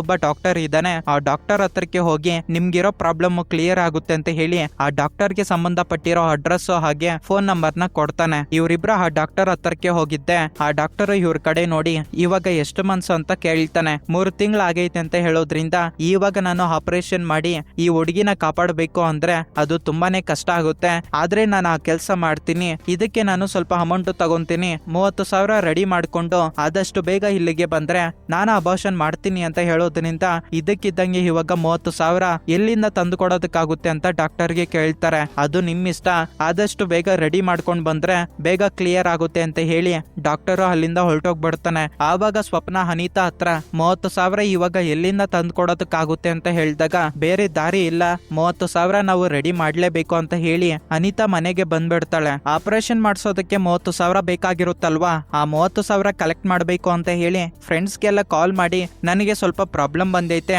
ದುಡ್ಡು ಬೇಕು ಅಂತ ಹೇಳಿ ಫ್ರೆಂಡ್ಸ್ ಹತ್ರ ಕೇಳ್ಕೊಳ್ಳೋದ್ರಿಂದ ಇವಳಿಗೆ 10,000 ಅಮೌಂಟ್ ಅಡ್ಜಸ್ಟ್ ಆಗುತ್ತೆ. ಇದೇ ಒಂದು ವಿಷಯನ ಅಜ್ಜಿ ಕೇಳಿಸ್ಕೊಂಡು ನಿನಗೆ ಅಷ್ಟೊಂದು ಅಮೌಂಟ್ ಎಂತಕ್ಕೆ ಬೇಕು ಅಂತ ಕೇಳಿದ್ದಕ್ಕೆ ನನ್ನ ಬೆಸ್ಟ್ ಫ್ರೆಂಡ್ ಅವರ ಫಾದರ್ಗೆ ಕರೋನಾ ಪಾಸಿಟಿವ್ ಬಂದು ಹಾಸ್ಪಿಟಲ್ ಅಲ್ಲಿ ಅಡ್ಮಿಟ್ ಆಗಿದ್ದಾರೆ, ಆ ಆಪರೇಷನ್ ಗೆ ಅವ್ರಿಗೆ ದುಡ್ಡು ಬೇಕಂತೆ, ಅದಕ್ಕೆ ನಾನು ಫ್ರೆಂಡ್ಸ್ ಹತ್ರ ಕೇಳ್ತಾ ಇದ್ದೀನಿ ಅಂತ ಕೇಳಿದ್ದಕ್ಕೆ ಅಜ್ಜಿ ತುಂಬಾ ದಿನಗಳಿಂದ ಬಚ್ಚಿಕೊಂಡಿರೋ 5,000 ಅಮೌಂಟ್ ಅವಳಿಗೆ ಕೊಡ್ತಾಳೆ. ನಂತರ ಇವಳು ನನಗೆ 15,000 ಅಡ್ಜಸ್ಟ್ ಆಗೈತೆ ಅಂತ ಹೇಳಿ ಸ್ವಪ್ನಾಗೆ ಕಾಲ್ ಮಾಡೋದ್ರಿಂದ ನನ್ನ ಹತ್ರನೂ ಕೂಡ 5,000 ಐತೆ, ಈ 20,000 ಡಾಕ್ಟರ್ಗೆ ಕಾಲ್ ಮಾಡಿ ಸ್ವಲ್ಪ ರಿಕ್ವೆಸ್ಟ್ ಮಾಡ್ಕೊಳ್ಳೋಣ ಬಾ ಅಂತ ಹೇಳಿ ಇಬ್ರುನು ಆ ಡಾಕ್ಟರ್ ಹತ್ರಕ್ಕೆ ಹೋಗಿ ಇವಾಗ 20,000 ಅಡ್ಜಸ್ಟ್ ಆಗೈತೆ ಸರ್, ಇನ್ನ 10,000 ನಾವು ಕೊಡ್ತೀವಿ, ಇವಾಗ ಆಪರೇಷನ್ ಮಾಡಿ ಅಂತ ಡಾಕ್ಟರ್ ಹತ್ರ ಕೇಳ್ಕೊಂತಾರೆ. ಅದಕ್ಕೆ ಆ ಡಾಕ್ಟರ್ ಇದ್ಕೊಂಡು ಇಲ್ಲ ಇದ್ರಲ್ಲಿ ಕಾಂಪ್ರಮೈಸ್ ಆಗೋದಕ್ಕೆ ಚಾನ್ಸೇ ಇಲ್ಲ, ಇನ್ನ 10,000 ನೀವು ರೆಡಿ ಮಾಡ್ಕೊಂಡು ಆಪರೇಷನ್ ಗೆ ಬಂದ್ರೆ ನಾನು ಸೇಫ್ ಆಗಿ ಆಪರೇಷನ್ ಮಾಡ್ತೀನಿ, ಹೋಗಿ ಬೇಗ 10,000 ರೆಡಿ ಮಾಡ್ಕೊಂಡ್ ಬನ್ನಿ ಅಂತ ಹೇಳಿ ಇವ್ರ ಹತ್ರ ಇರೋ 20,000 ಕೂಡ ಇಸ್ಕೊಂತಾನೆ. ಇನ್ನ 2 ದಿನಗಳಲ್ಲಿ 10,000 ಅಡ್ಜಸ್ಟ್ ಮಾಡ್ಕೊಂಡ್ ಬರ್ತೀವಿ ಅಂತ ಹೇಳಿ ಅಲ್ಲಿಂದ ರಿಟರ್ನ್ ಬಂದ್ಬಿಡ್ತಾರೆ. ನಿಜ ಹೇಳ್ಬೇಕು ಅಂದ್ರೆ ಕೊರೋನಾ ಟೈಮ್ ಅಲ್ಲೂ ಕೂಡ ಇವಳು ಡೈಲಿ ಆಚೆಗಡೆ ಹೋಗಿ ಬರ್ತಿದ್ದಾಳೆ ಅಂತ ಅವ್ರ ಅಮ್ಮಗೆ ಡೌಟ್ ಬರುತ್ತೆ. ಅನಿತಾ ಆಪರೇಷನ್ ಮಾಡಿಸ್ಕೋಬೇಕು ಅಂದ್ರೆ ಇನ್ನ 10,000 ಬೇಕಾಗಿರುತ್ತಲ್ವಾ, ಇದನ್ನ ಯಾವ ತರ ಅಡ್ಜಸ್ಟ್ ಮಾಡ್ಬೇಕು ಅಂತ ಥಿಂಕ್ ಮಾಡ್ಕೊಂಡೆ ಪ್ರದೀಪ್ ಅನ್ನೋನು ನಮ್ ಕಂಪನಿಯಲ್ಲಿ ಜಾಬ್ ವೈಕನ್ಸಿ ಐತಂತ ಕಾಲ್ ಮಾಡಿ ಇರ್ತಾನಲ್ವಾ, ಅವನಿಗೆ ಕಾಲ್ ಮಾಡಿ ನಾನು ಇವಾಗ ತುಂಬಾ ಪ್ರಾಬ್ಲಮ್ ಅಲ್ಲಿ ಸಿಕ್ಕಾಕೊಂಡಿದ್ದೀನಿ, ನನಗೆ 10,000 ಅಮೌಂಟ್ ಬೇಕು ಅಂತ ಅವನ ಹತ್ರ ಕೇಳ್ಕೊಳ್ಳೋದ್ರಿಂದ ಅವನು ಇವಳಿಗೆ 10,000 ಸೆಂಡ್ ಮಾಡ್ತಾನೆ. ಇವಳು ಈ ತರ ಅವನಿಗೆ ಕಾಲ್ ಮಾಡಿ ನನಗೆ ದುಡ್ಡು ಬೇಕು ಅಂತ ಕೇಳಿರೋದನ್ನ ಇವಳ ತಂಗಿ ಕೇಳಿಸ್ಕೊಂಡ್ಬಿಟ್ಟಿರ್ತಾಳೆ. ನೆಕ್ಸ್ಟ್ ಡೇ ಅನಿತಾ ತುಂಬಾ ಖುಷಿ ಪಡ್ತಿರ್ತಾಳೆ. ನನಗೆ ಬೇಕಾಗಿರೋ ಒಂದು ದುಡ್ಡು ಸೆಟ್ ಆಗೋಗ್ಬಿಟ್ಟೈತೆ, ಇವಾಗ ಹೋಗಿ ಅಬೋಷನ್ ಮಾಡಿಸ್ಕೋಬಹುದು ಅಂತ ಹೇಳಿ ಸ್ವಪ್ನ ಜೊತೆ ಸೇರ್ಕೊಂಡು ಕ್ಲಿನಿಕ್ ಹತ್ರಕ್ಕೆ ಹೋಗ್ತಾಳೆ. ಆದ್ರೆ ಇಲ್ಲೇ ನೆಕ್ಸ್ಟ್ ಲೆವೆಲ್ ಟ್ವಿಸ್ಟ್ ಏನಪ್ಪಾ ಅಂದ್ರೆ ಅಲ್ಲಿ ಪೊಲೀಸರು ಬ್ಯಾರಿಕೇಡ್ಸ್ ನ ಹಾಕ್ಬಿಟ್ಟು ಆ ಕ್ಲಿನಿಕ್ ನ ಕ್ಲೋಸ್ ಮಾಡಕ್ ಬಿಟ್ಟು ಇರ್ತಾರೆ. ಇವರಿಬ್ರು ಆ ಪೊಲೀಸರ ಹತ್ರಕ್ಕೆ ಹೋಗಿ ಡಾಕ್ಟರ್ ನ ಮೀಟ್ ಆಗ್ಬೇಕು ಅಂತ ಕೇಳಿದ್ದಕ್ಕೆ ಆ ಡಾಕ್ಟರ್ಗೆ ಇವಾಗ ಕರೋನಾ ವೈರಸ್ ಪಾಸಿಟಿವ್ ಆಗಿರೋದ್ರಿಂದ ಅವ್ರನ್ನ ನಾವು ಬೇರೆ ಹತ್ರಕ್ಕೆ ಕರ್ಕೊಂಡು ಹೋಗಿದೀವಿ, ಅವ್ರನ್ನ ನೀವು ಮೀಟ್ ಆಗೋದಕ್ಕೆ ಆಗೋದಿಲ್ಲ ಅಂತ ಹೇಳಿದ್ದೆ. ಇವ್ರಿಬ್ರ ಮೈಂಡ್ ಬ್ಲಾಕ್ ಆಗೋಗ್ಬಿಡುತ್ತೆ. ಯಾಕಪ್ಪ ಅಂದ್ರೆ ಇವ್ರು 20,000 ಆ ಡಾಕ್ಟರ್ಸ್ಗೆ ಮೊದ್ಲೇ ಅಡ್ವಾನ್ಸ್ ಕೊಟ್ಟಿರೋದ್ರಿಂದ ಇವಾಗ ಇವ್ರ ಹತ್ರ ಅಷ್ಟೊಂದು ಅಮೌಂಟ್ ಕೂಡ ಇರೋದಿಲ್ಲ. ಇವಾಗ ಏನಪ್ಪಾ ಮಾಡೋದು ಅಂತ ಹೇಳಿ ಇವಳು ತುಂಬಾ ಬಾಧೆ ಪಡ್ತಿರೋವಾಗ ಸ್ವಪ್ನ ಇವಳನ್ನ ಸಮಾಧಾನ ಮಾಡ್ತಾಳೆ. ಅಂಡ್ ಅದೇ ದಾರಿಯಲ್ಲಿ ಅದೇ ಡಾಕ್ಟರ್ ಹತ್ರ ಕಾಂಪೌಂಡರ್ ಆಗಿ ವರ್ಕ್ ಮಾಡಿರೋ ಗುಣ ನಡ್ಕೊಂಡು ಹೋಗ್ತಿರ್ತಾನೆ. ಡಾಕ್ಟರ್ನ ಮೀಟ್ ಆಗೋದಕ್ಕೆ ಬಂದಿದ್ರಲ್ವಾ, ನೀವು ಅಬೋಷನ್ ಮಾಡಿಸ್ಕೋಬೇಕಾಗಿತ್ತು ತಾನೆ, ಡಾಕ್ಟರ್ ಬರೆಯೋ ಒಂದು ಪ್ರಿಸ್ಕ್ರಿಪ್ಷನ್ ನಾನು ಕೊಡ್ತೀನಿ, ಅದರಿಂದಾನೇ ಈಸಿಯಾಗಿ ಕ್ಲಿಯರ್ ಆಗೋಗ್ಬಿಡುತ್ತೆ ಅಂತ ಹೇಳ್ತಾನೆ. ಆವಾಗ ಅವರಿಬ್ರು ಇತ್ಕೊಂಡು ಡಾಕ್ಟರ್ ಅಬೋಷನ್ ಆಗ್ಬೇಕು ಅಂದ್ರೆ ಆಪರೇಷನ್ ಮಾಡ್ಬೇಕು ಅಂತ ಹೇಳಿದ್ನಲ್ವಾ, ಟ್ಯಾಬ್ಲೆಟ್ಸ್ ಇಂದ ಕ್ಲಿಯರ್ ಆಗೋದಿಲ್ಲ ಅಂತ ಹೇಳ್ದ. ಆದ್ರೆ ನೀವು ಮಾತ್ರ ಟ್ಯಾಬ್ಲೆಟ್ಸ್ ಇಂದ ಕ್ಲಿಯರ್ ಆಗುತ್ತೆ ಅಂತ ಹೇಳ್ತಾ ಇದ್ರ. ಅದಕ್ಕೆ ಗುಣ ಇತ್ಕೊಂಡು ಡಾಕ್ಟರ್ಸ್ ಅದೇ ರೀತಿ ಹೇಳ್ತಾರೆ, ಯಾಕಂದ್ರೆ ಆಪರೇಷನ್ ಅಂತ ಹೇಳಿದಾಗ ಮಾತ್ರನೇ ತಾನೇ ನೀವು ಅಷ್ಟೊಂದು ಅಮೌಂಟ್ ಎತ್ಕೊಂಡ್ ಬಂದು ಕೊಡೋದು. 3 months ಪ್ರೆಗ್ನೆನ್ಸಿಗೆ ಈಸಿಯಾಗಿ ಟ್ಯಾಬ್ಲೆಟ್ಸ್ ಇಂದ ಕ್ಲಿಯರ್ ಆಗೋಗ್ಬಿಡುತ್ತೆ. ನಿಮ್ಗೆ ಪ್ರಿಸ್ಕ್ರಿಪ್ಷನ್ ಬೇಕಾ ಬೇಡವಾ? ಡಾಕ್ಟರ್ಗೆ 20,000 ಕೊಟ್ಟಿದ್ದೀರಾ, ಇನ್ನ 10,000 ಬಾಕಿ ಇತ್ತು ತಾನೆ, ಅದು ನನಗೆ ಕೊಟ್ರೆ ನಾನ್ ನಿಮ್ಗೆ ಪ್ರಿಸ್ಕ್ರಿಪ್ಷನ್ ಕೊಡ್ತೀನಿ ಅಂತ ಹೇಳೋದ್ರಿಂದ ಇವರಿಬ್ರು 10,000 ಕೊಡ್ತಾರೆ. ಅವನೊಂದು ಪ್ಲೇಸ್ ನ ಹೇಳಿ ರಾತ್ರಿ ಅಲ್ಲಿಗೆ ಬಂದ್ರೆ ನಾನ್ ನಿಮ್ಗೆ ಬೇಕಾಗಿರೋ ಪ್ರಿಸ್ಕ್ರಿಪ್ಷನ್ ಕೊಡ್ತೀನಿ ಅಂತ ಹೇಳಿ ಗುಣ ಅಲ್ಲಿಂದ ಹೊರಟೋಗ್ಬಿಡ್ತಾನೆ. ರಾತ್ರಿ ಇವನೇ ಹೇಳಿರೋ ಒಂದು ಪ್ಲೇಸ್ಗೆ ಇವರಿಬ್ರು ಅಲ್ಲಿಗೆ ಹೋಗಿ ತುಂಬಾ ಹೊತ್ತು ವೈಟ್ ಮಾಡ್ತಾರೆ. ಬಟ್ ಗುಣ ಮಾತ್ರ ಬರೋದಿಲ್ಲ. ಗುಣ ಅಂತ ಹೇಳ್ಬಿಟ್ಟು ಅಲ್ಲಿರೋ ಪ್ರತಿಯೊಬ್ಬರ ಹತ್ರನೂ ಕೂಡ ಕೇಳ್ತಾರೆ. ಅವ್ರಿಗೆ ಯಾರಿಗೂ ಕೂಡ ಗುಣ ಅಂದ್ರೆ ಯಾರು ಅಂತ ಗೊತ್ತಿರೋದಿಲ್ಲ. ಇವಾಗ ಇವರಿಬ್ರಿಗೂ ಗೊತ್ತಾಗುತ್ತೆ ಗುಣ ಇವ್ರನ್ನ ಮೋಸ ಮಾಡಿದಾನೆ ಅಂತ. ನಂತರ ಇವರಿಬ್ರು ಮನೆಗೆ ರಿಟರ್ನ್ ಬಂದ್ಬಿಡ್ತಾರೆ. ಅನಿತಾ ಇಷ್ಟೊತ್ತಾದ್ಮೇಲೆ ಮನೆಗೆ ರಿಟರ್ನ್ ಬಂದಿರೋದನ್ನ ಅವ್ರಮ್ಮ ನೋಡಿ, ನೀನು ಕರೋನಾ ಟೈಮಲ್ಲೂ ಕೂಡ ಆಚೆಗಡೆ ಹೋಗ್ತಾ ಇದೀಯಾ, ಯಾವನ್ನ ಮೀಟ್ ಆಗೋದಕ್ಕೆ ಹೋಗ್ತಾ ಇದೀಯಾ ಅಂತ ಹೇಳಿ ಇವಳ ಮೇಲೆ ಸೀರಿಯಸ್ ಆಗ್ತಾಳೆ. ಅಮ್ಮ ಅಂತದ್ ಏನು ಇಲ್ಲ, ನಾನು ಯಾರ ಜೊತೆನೂ ಕೂಡ ತಿರುಗಾಡೋದಕ್ಕೆ ಹೋಗ್ತಿಲ್ಲ, ನಾನು ಸ್ವಪ್ನ ಜೊತೆ ಆಚೆಗಡೆ ಹೋಗಿದ್ದೆ ಅಷ್ಟೇ ಅಂತ ಹೇಳಿದಾಗ ಅದಕ್ಕೆ ಅವ್ರಮ್ಮ ಇನ್ನ ಸೀರಿಯಸ್ ಆಗಿ ಇಂಥ ಟೈಮಲ್ಲೂ ಕೂಡ ನೀನು ಆಚೆಗಡೆ ಹೋಗ್ಬೇಕಾ ಅಂತ ಹೇಳಿ ಇವಳನ್ನ ಪದೇ ಪದೇ ಕ್ವಶನ್ ಕೇಳೋದ್ರಿಂದ ಅನಿತಾ ಸೀರಿಯಸ್ ಆಗೋಗ್ಬಿಟ್ಟು ಅವ್ರಮ್ಮ ಮೇಲೆ ವಾಯ್ಸ್ ನ ರೈಸ್ ಮಾಡ್ತಾಳೆ. ಇದರಿಂದ ಅವ್ರಮ್ಮಗೆ ತುಂಬಾ ಕೋಪ ಬಂದು ನನ್ ಮೇಲೇನೆ ವಾಯ್ಸ್ ರೈಸ್ ಮಾಡ್ತೀಯ ಅಂತ ಹೇಳಿ ಅವಳ ಜುಟ್ಟು ಹಿಡ್ಕೊಂಡು ಹೊಡೆಯೋದಕ್ಕೆ ಶುರು ಮಾಡ್ತಾಳೆ. ಸರಿಯಾಗಿ ಅದೇ ಟೈಮ್ಗೆ ಇವಳ ತಂಗಿ, ಅವ್ರ ಅಪ್ಪ ಹಾಗೆ ಅಜ್ಜಿ ಎಲ್ಲರೂ ಬಂದು ಅವ್ರಮ್ಮನ ಸ್ಟಾಪ್ ಮಾಡಿಸಿ, ಯಾಕೆ ನೀನ್ ಆ ತರ ಹೊಡಿತಾ ಇದೀಯ ಅಂತ ಕೇಳಿದ್ದಕ್ಕೆ ಇವಳು ಆಚೆಗಡೆ ಹೋಗಿ ತಿರುಗಾಡ್ಕೊಂಡ್ ಬರ್ತಿದ್ದಾಳೆ. ಯಾಕೆ ಅಂತ ಕೇಳಿದ್ದಕ್ಕೆ ನನ್ ಮೇಲೇನೆ ವಾಯ್ಸ್ ರೈಸ್ ಮಾಡ್ತಿದ್ದಾಳೆ ಅಂತ ಹೇಳಿ ಅವ್ರಮ್ಮ ಅನ್ನೋದ್ರಿಂದ ಅವ್ರಮ್ಮನ ಸಮಾಧಾನ ಮಾಡಿ ಆಚೆಗಡೆ ಕರ್ಕೊಂಡೋಗಿ ನೀನು ಸ್ವಲ್ಪ ರೆಸ್ಟ್ ತಗೋಮ್ಮ ಅಂತ ಹೇಳಿ ರೂಮ್ ಇಂದ ಆಚೆಗಡೆ ಹೊರಟೋಗ್ಬಿಡ್ತಾನೆ. ಆವಾಗ ಅನಿತಾ, ನಾನು ಇವಾಗ ಪ್ರೆಗ್ನೆಂಟ್ ಅಂತ ಹೇಳಿ ನನ್ನ ತಂದೆ ತಾಯಿಗೆ ಗೊತ್ತಾಗ್ಬಿಟ್ರೆ ಅವರು ತುಂಬಾ ಬಾಧೆ ಪಡ್ತಾರೆ, ಅವ್ರಿಗೆ ಆ ಬಾಧೆ ಕೊಡೋದಕ್ಕಿಂತ ನಾನೇ ಸತ್ತೋಗೋದು ಬೆಟರ್ ಅಂತ ಹೇಳಿ ಅವಳ ರೂಮ್ ಅಲ್ಲಿರೋ ಒಂದು ಫ್ಯಾನ್ ಗೆ ನೇಣಾಕೊಂಡು ಸೂಸೈಡ್ ಮಾಡ್ಕೊಳ್ಳೋದಕ್ಕೆ ಟ್ರೈ ಮಾಡ್ತಾಳೆ. ಸರಿಯಾಗಿ ಅದೇ ಟೈಮ್ ಅಲ್ಲಿ ಇವಳ ತಂಗಿ ನೋಡೋದ್ರಿಂದ ಅವಳನ್ನ ಕೊನೆ ಪ್ರಾಣದಲ್ಲಿ ಉಳಿಸ್ಕೊಂತಾರೆ. ಆವಾಗ ಅವರಮ್ಮ, ಇನ್ಮೇಲಿಂದ ನಾನ್ ನಿನ್ನನ್ನ ಹೊಡೆಯೋದಕ್ಕೆ ಹೋಗಲ್ಲ, ನಿನ್ನನ್ನ ಒಂದು ಮಾತನ್ನು ಕೂಡ ಅನ್ನೋದಿಲ್ಲ, ಇನ್ಮೇಲೆ ಈ ತರ ಮಾಡ್ಕೊಳ್ಳೋದಕ್ಕೆ ಹೋಗ್ಬೇಡಮ್ಮ ಅಂತ ಹೇಳಿ ಅನಿತಾನ ಸಮಾಧಾನ ಮಾಡಿ ಆಚೆಗಡೆ ಬಂದು ಇವಳ ಬೆಸ್ಟ್ ಫ್ರೆಂಡ್ ಆಗಿರೋ ಸ್ವಪ್ನಾಗೆ ಕಾಲ್ ಮಾಡಿ ಅವಳೇನಾದ್ರೂ ಯಾರನ್ನಾದ್ರೂ ಲವ್ ಮಾಡ್ತಿದ್ದಾಳ, ಇವತ್ತು ಅವಳು ಸೂಸೈಡ್ ಅಟೆಂಪ್ಟ್ ಮಾಡ್ಕೊಳ್ಳೋದಕ್ಕೆ ಟ್ರೈ ಮಾಡಿದ್ದಾಳೆ ಅಂತ ಹೇಳೋದ್ರಿಂದ ಆ ಮಾತನ್ನ ಕೇಳಿ ಸ್ವಪ್ನಾನು ಕೂಡ ಶಾಕ್ ಆಗಿ, ಇಲ್ಲ ಆಂಟಿ, ಅವಳು ಯಾರನ್ನೂ ಕೂಡ ಲವ್ ಮಾಡ್ತಿಲ್ಲ, ನಾನು ಅವಳ ಹತ್ರ ಮಾತಾಡ್ತೀನಿ ಅಂತ ಹೇಳ್ತಾಳೆ. ಅವ್ರಮ್ಮ ಗಂಡನ ಹತ್ರಕ್ಕೆ ಬಂದ್ಬಿಟ್ಟು, ನನಗೆ ಎಲ್ಲೋ ಡೌಟ್ ಹೊಡಿತೈತೆ, ಅವಳು ಯಾರನ್ನಾದ್ರೂ ಲವ್ ಮಾಡ್ತಿರ್ಬೇಕು ಅಂತ ಅನ್ಕೊಂತೀನಿ, ಇವಾಗ ಅವಳು ನನ್ ಮೇಲೆ ತುಂಬಾ ಕೋಪದಲ್ಲಿ ಇರ್ತಾಳೆ, ನೀವೇ ಅವಳ ಹತ್ರಕ್ಕೆ ಹೋಗಿ ಯಾರನ್ನಾದ್ರೂ ಲವ್ ಮಾಡ್ತಿದ್ದಾಳ ಇಲ್ವಾ ಅಂತ ಕೇಳಿ ಅಂತ ಹೇಳೋದ್ರಿಂದ ನೆಕ್ಸ್ಟ್ ಡೇ ಮಾರ್ನಿಂಗ್ ಅವರಪ್ಪ ಮಗಳ ಹತ್ರಕ್ಕೆ ಹೋಗಿ, ನೋಡಮ್ಮ, ಯಾರನ್ನಾದ್ರೂ ಲವ್ ಮಾಡ್ತಿದ್ರೆ ನನ್ನ ಹತ್ರ ಧೈರ್ಯವಾಗಿ ಹೇಳು, ನಾನ್ ನಿನ್ನನ್ನ ಹೊಡೆಯೋದಕ್ಕೆ ಹೋಗಲ್ಲ, ಬಡಿಯೋದಕ್ಕೆ ಹೋಗೋದಿಲ್ಲ ಅಂತ ಹೇಳಿದಕ್ಕೆ, ಇಲ್ಲಪ್ಪ ನಿಜ ಹೇಳ್ತಾ ಇದ್ದೀನಿ, ನಾನು ಯಾರನ್ನೂ ಲವ್ ಮಾಡ್ತಿಲ್ಲ, ನಾನ್ ಇನ್ ಮೇಲೆ ಸೂಸೈಡ್ ಮಾಡ್ಕೊಳ್ಳೋದಕ್ಕೆ ಹೋಗೋದಿಲ್ಲಪ್ಪ ಅಂತ ಹೇಳ್ತಾಳೆ. ಸ್ವಲ್ಪ ತಾದ್ಮೇಲೆ ಸ್ವಪ್ನ ಅನಿತಾ ಹತ್ರಕ್ಕೆ ಬಂದು, ನಿಮ್ಮಮ್ಮ ನನಗೆ ಕಾಲ್ ಮಾಡಿದ್ರು, ನೀನ್ ಯಾಕೆ ಸೂಸೈಡ್ ಮಾಡ್ಕೊಳ್ಳೋದಕ್ಕೆ ಟ್ರೈ ಮಾಡಿದ್ದು ಅಂತ ಕೇಳಿದ್ದಕ್ಕೆ, ಇನ್ನೇನ್ ಮಾಡೋದಕ್ಕಾಗುತ್ತೆ, ಯಾವನೋ ಲೋಫರ್ ನನ್ ಮಗ ಮಾಡಿರೋ ಒಂದು ಕೆಲ್ಸಕ್ಕೆ ನಾನು ಪ್ರತಿದಿನ ನನ್ನ ಪೇರೆಂಟ್ಸ್ ಹತ್ರ ಭಯ ಪಟ್ಕೊಂಡು ಜೀವನ ಮಾಡ್ತಾ ಇದ್ದೀನಿ, ಪದೇ ಪದೇ ಆ ಭಯ ಪಡೋದಕ್ಕಿಂತ ಒಂದೇ ಬಾರಿ ಸತ್ತೋಗೋದು ಬೆಟರ್ ಅಂತ ಹೇಳಿ ಆ ತರ ಮಾಡ್ಕೊಂಡೆ ಅಂತ ಹೇಳಿದಕ್ಕೆ, ನೀನ್ ಆ ತರ ಮಾಡಿದ್ರೆ ಪೋಸ್ಟ್ ಮಾರ್ಟಮ್ ರಿಪೋರ್ಟ್ ಅಲ್ಲಿ ನೀನು ಪ್ರೆಗ್ನೆಂಟ್ ಅಂತ ನಿನ್ನ ಪೇರೆಂಟ್ಸ್ಗೆ ಗೊತ್ತಾಗುತ್ತೆ, ಆವಾಗ ನಿನ್ನ ಪೇರೆಂಟ್ಸ್ ಯಾವ ತರ ಥಿಂಕ್ ಮಾಡ್ತಾರೆ, ನೀನ್ ಈ ತರ ಇನ್ನೊಮ್ಮೆ ಮಾಡೋದಕ್ಕೆ ಹೋಗ್ಬೇಡ. ಆಕ್ಚುಲಿ ಹೇಳ್ಬೇಕಂದ್ರೆ ಕರೋನಾ ವೈರಸ್ ಪಾಸಿಟಿವ್ ಬಂದಿರೋ ಒಂದು ಡಾಕ್ಟರ್ಗೆ ನಾನು ಕಾಲ್ ಮಾಡಿದ್ದೆ, ಇನ್ನ 10 ಡೇಸ್ ಅಲ್ಲಿ ಅವರು ರಿಟರ್ನ್ ಬಂದ್ಬಿಡ್ತಾರಂತೆ. ಅವ್ರ ಹತ್ರನೇ ಅಬೋಷನ್ ಮಾಡಿಸ್ಕೊಳ್ಳೋಣ, ನೀನೇನು ಥಿಂಕ್ ಮಾಡೋದಕ್ಕೆ ಹೋಗ್ಬೇಡ, ಸ್ವಲ್ಪ ದಿನ ಸಮಾಧಾನವಾಗಿರು ಅಂತ ಹೇಳಿ ಸ್ವಪ್ನ ಅಲ್ಲಿಂದ ಹೊರಟೋಗ್ಬಿಡ್ತಾಳೆ. 2 ದಿನ ಆದ್ಮೇಲೆ ಸ್ವಪ್ನ ಅನಿತಾಗೆ ಕಾಲ್ ಮಾಡಿ, ನಾನು ಡಾಕ್ಟರ್ಗೆ ಕಾಲ್ ಮಾಡ್ದೆ, ಅಂದ್ರೆ ಅವ್ರಿಗೆ ಕೊರೋನಾ ವೈರಸ್ ಪಾಸಿಟಿವ್ ಬಂದಿತ್ತಲ್ವಾ, ಅದೇ ವೈರಸ್ ಇಂದ ಅವರು ಸತ್ತೋಗ್ಬಿಟ್ಟವ್ರಂತೆ,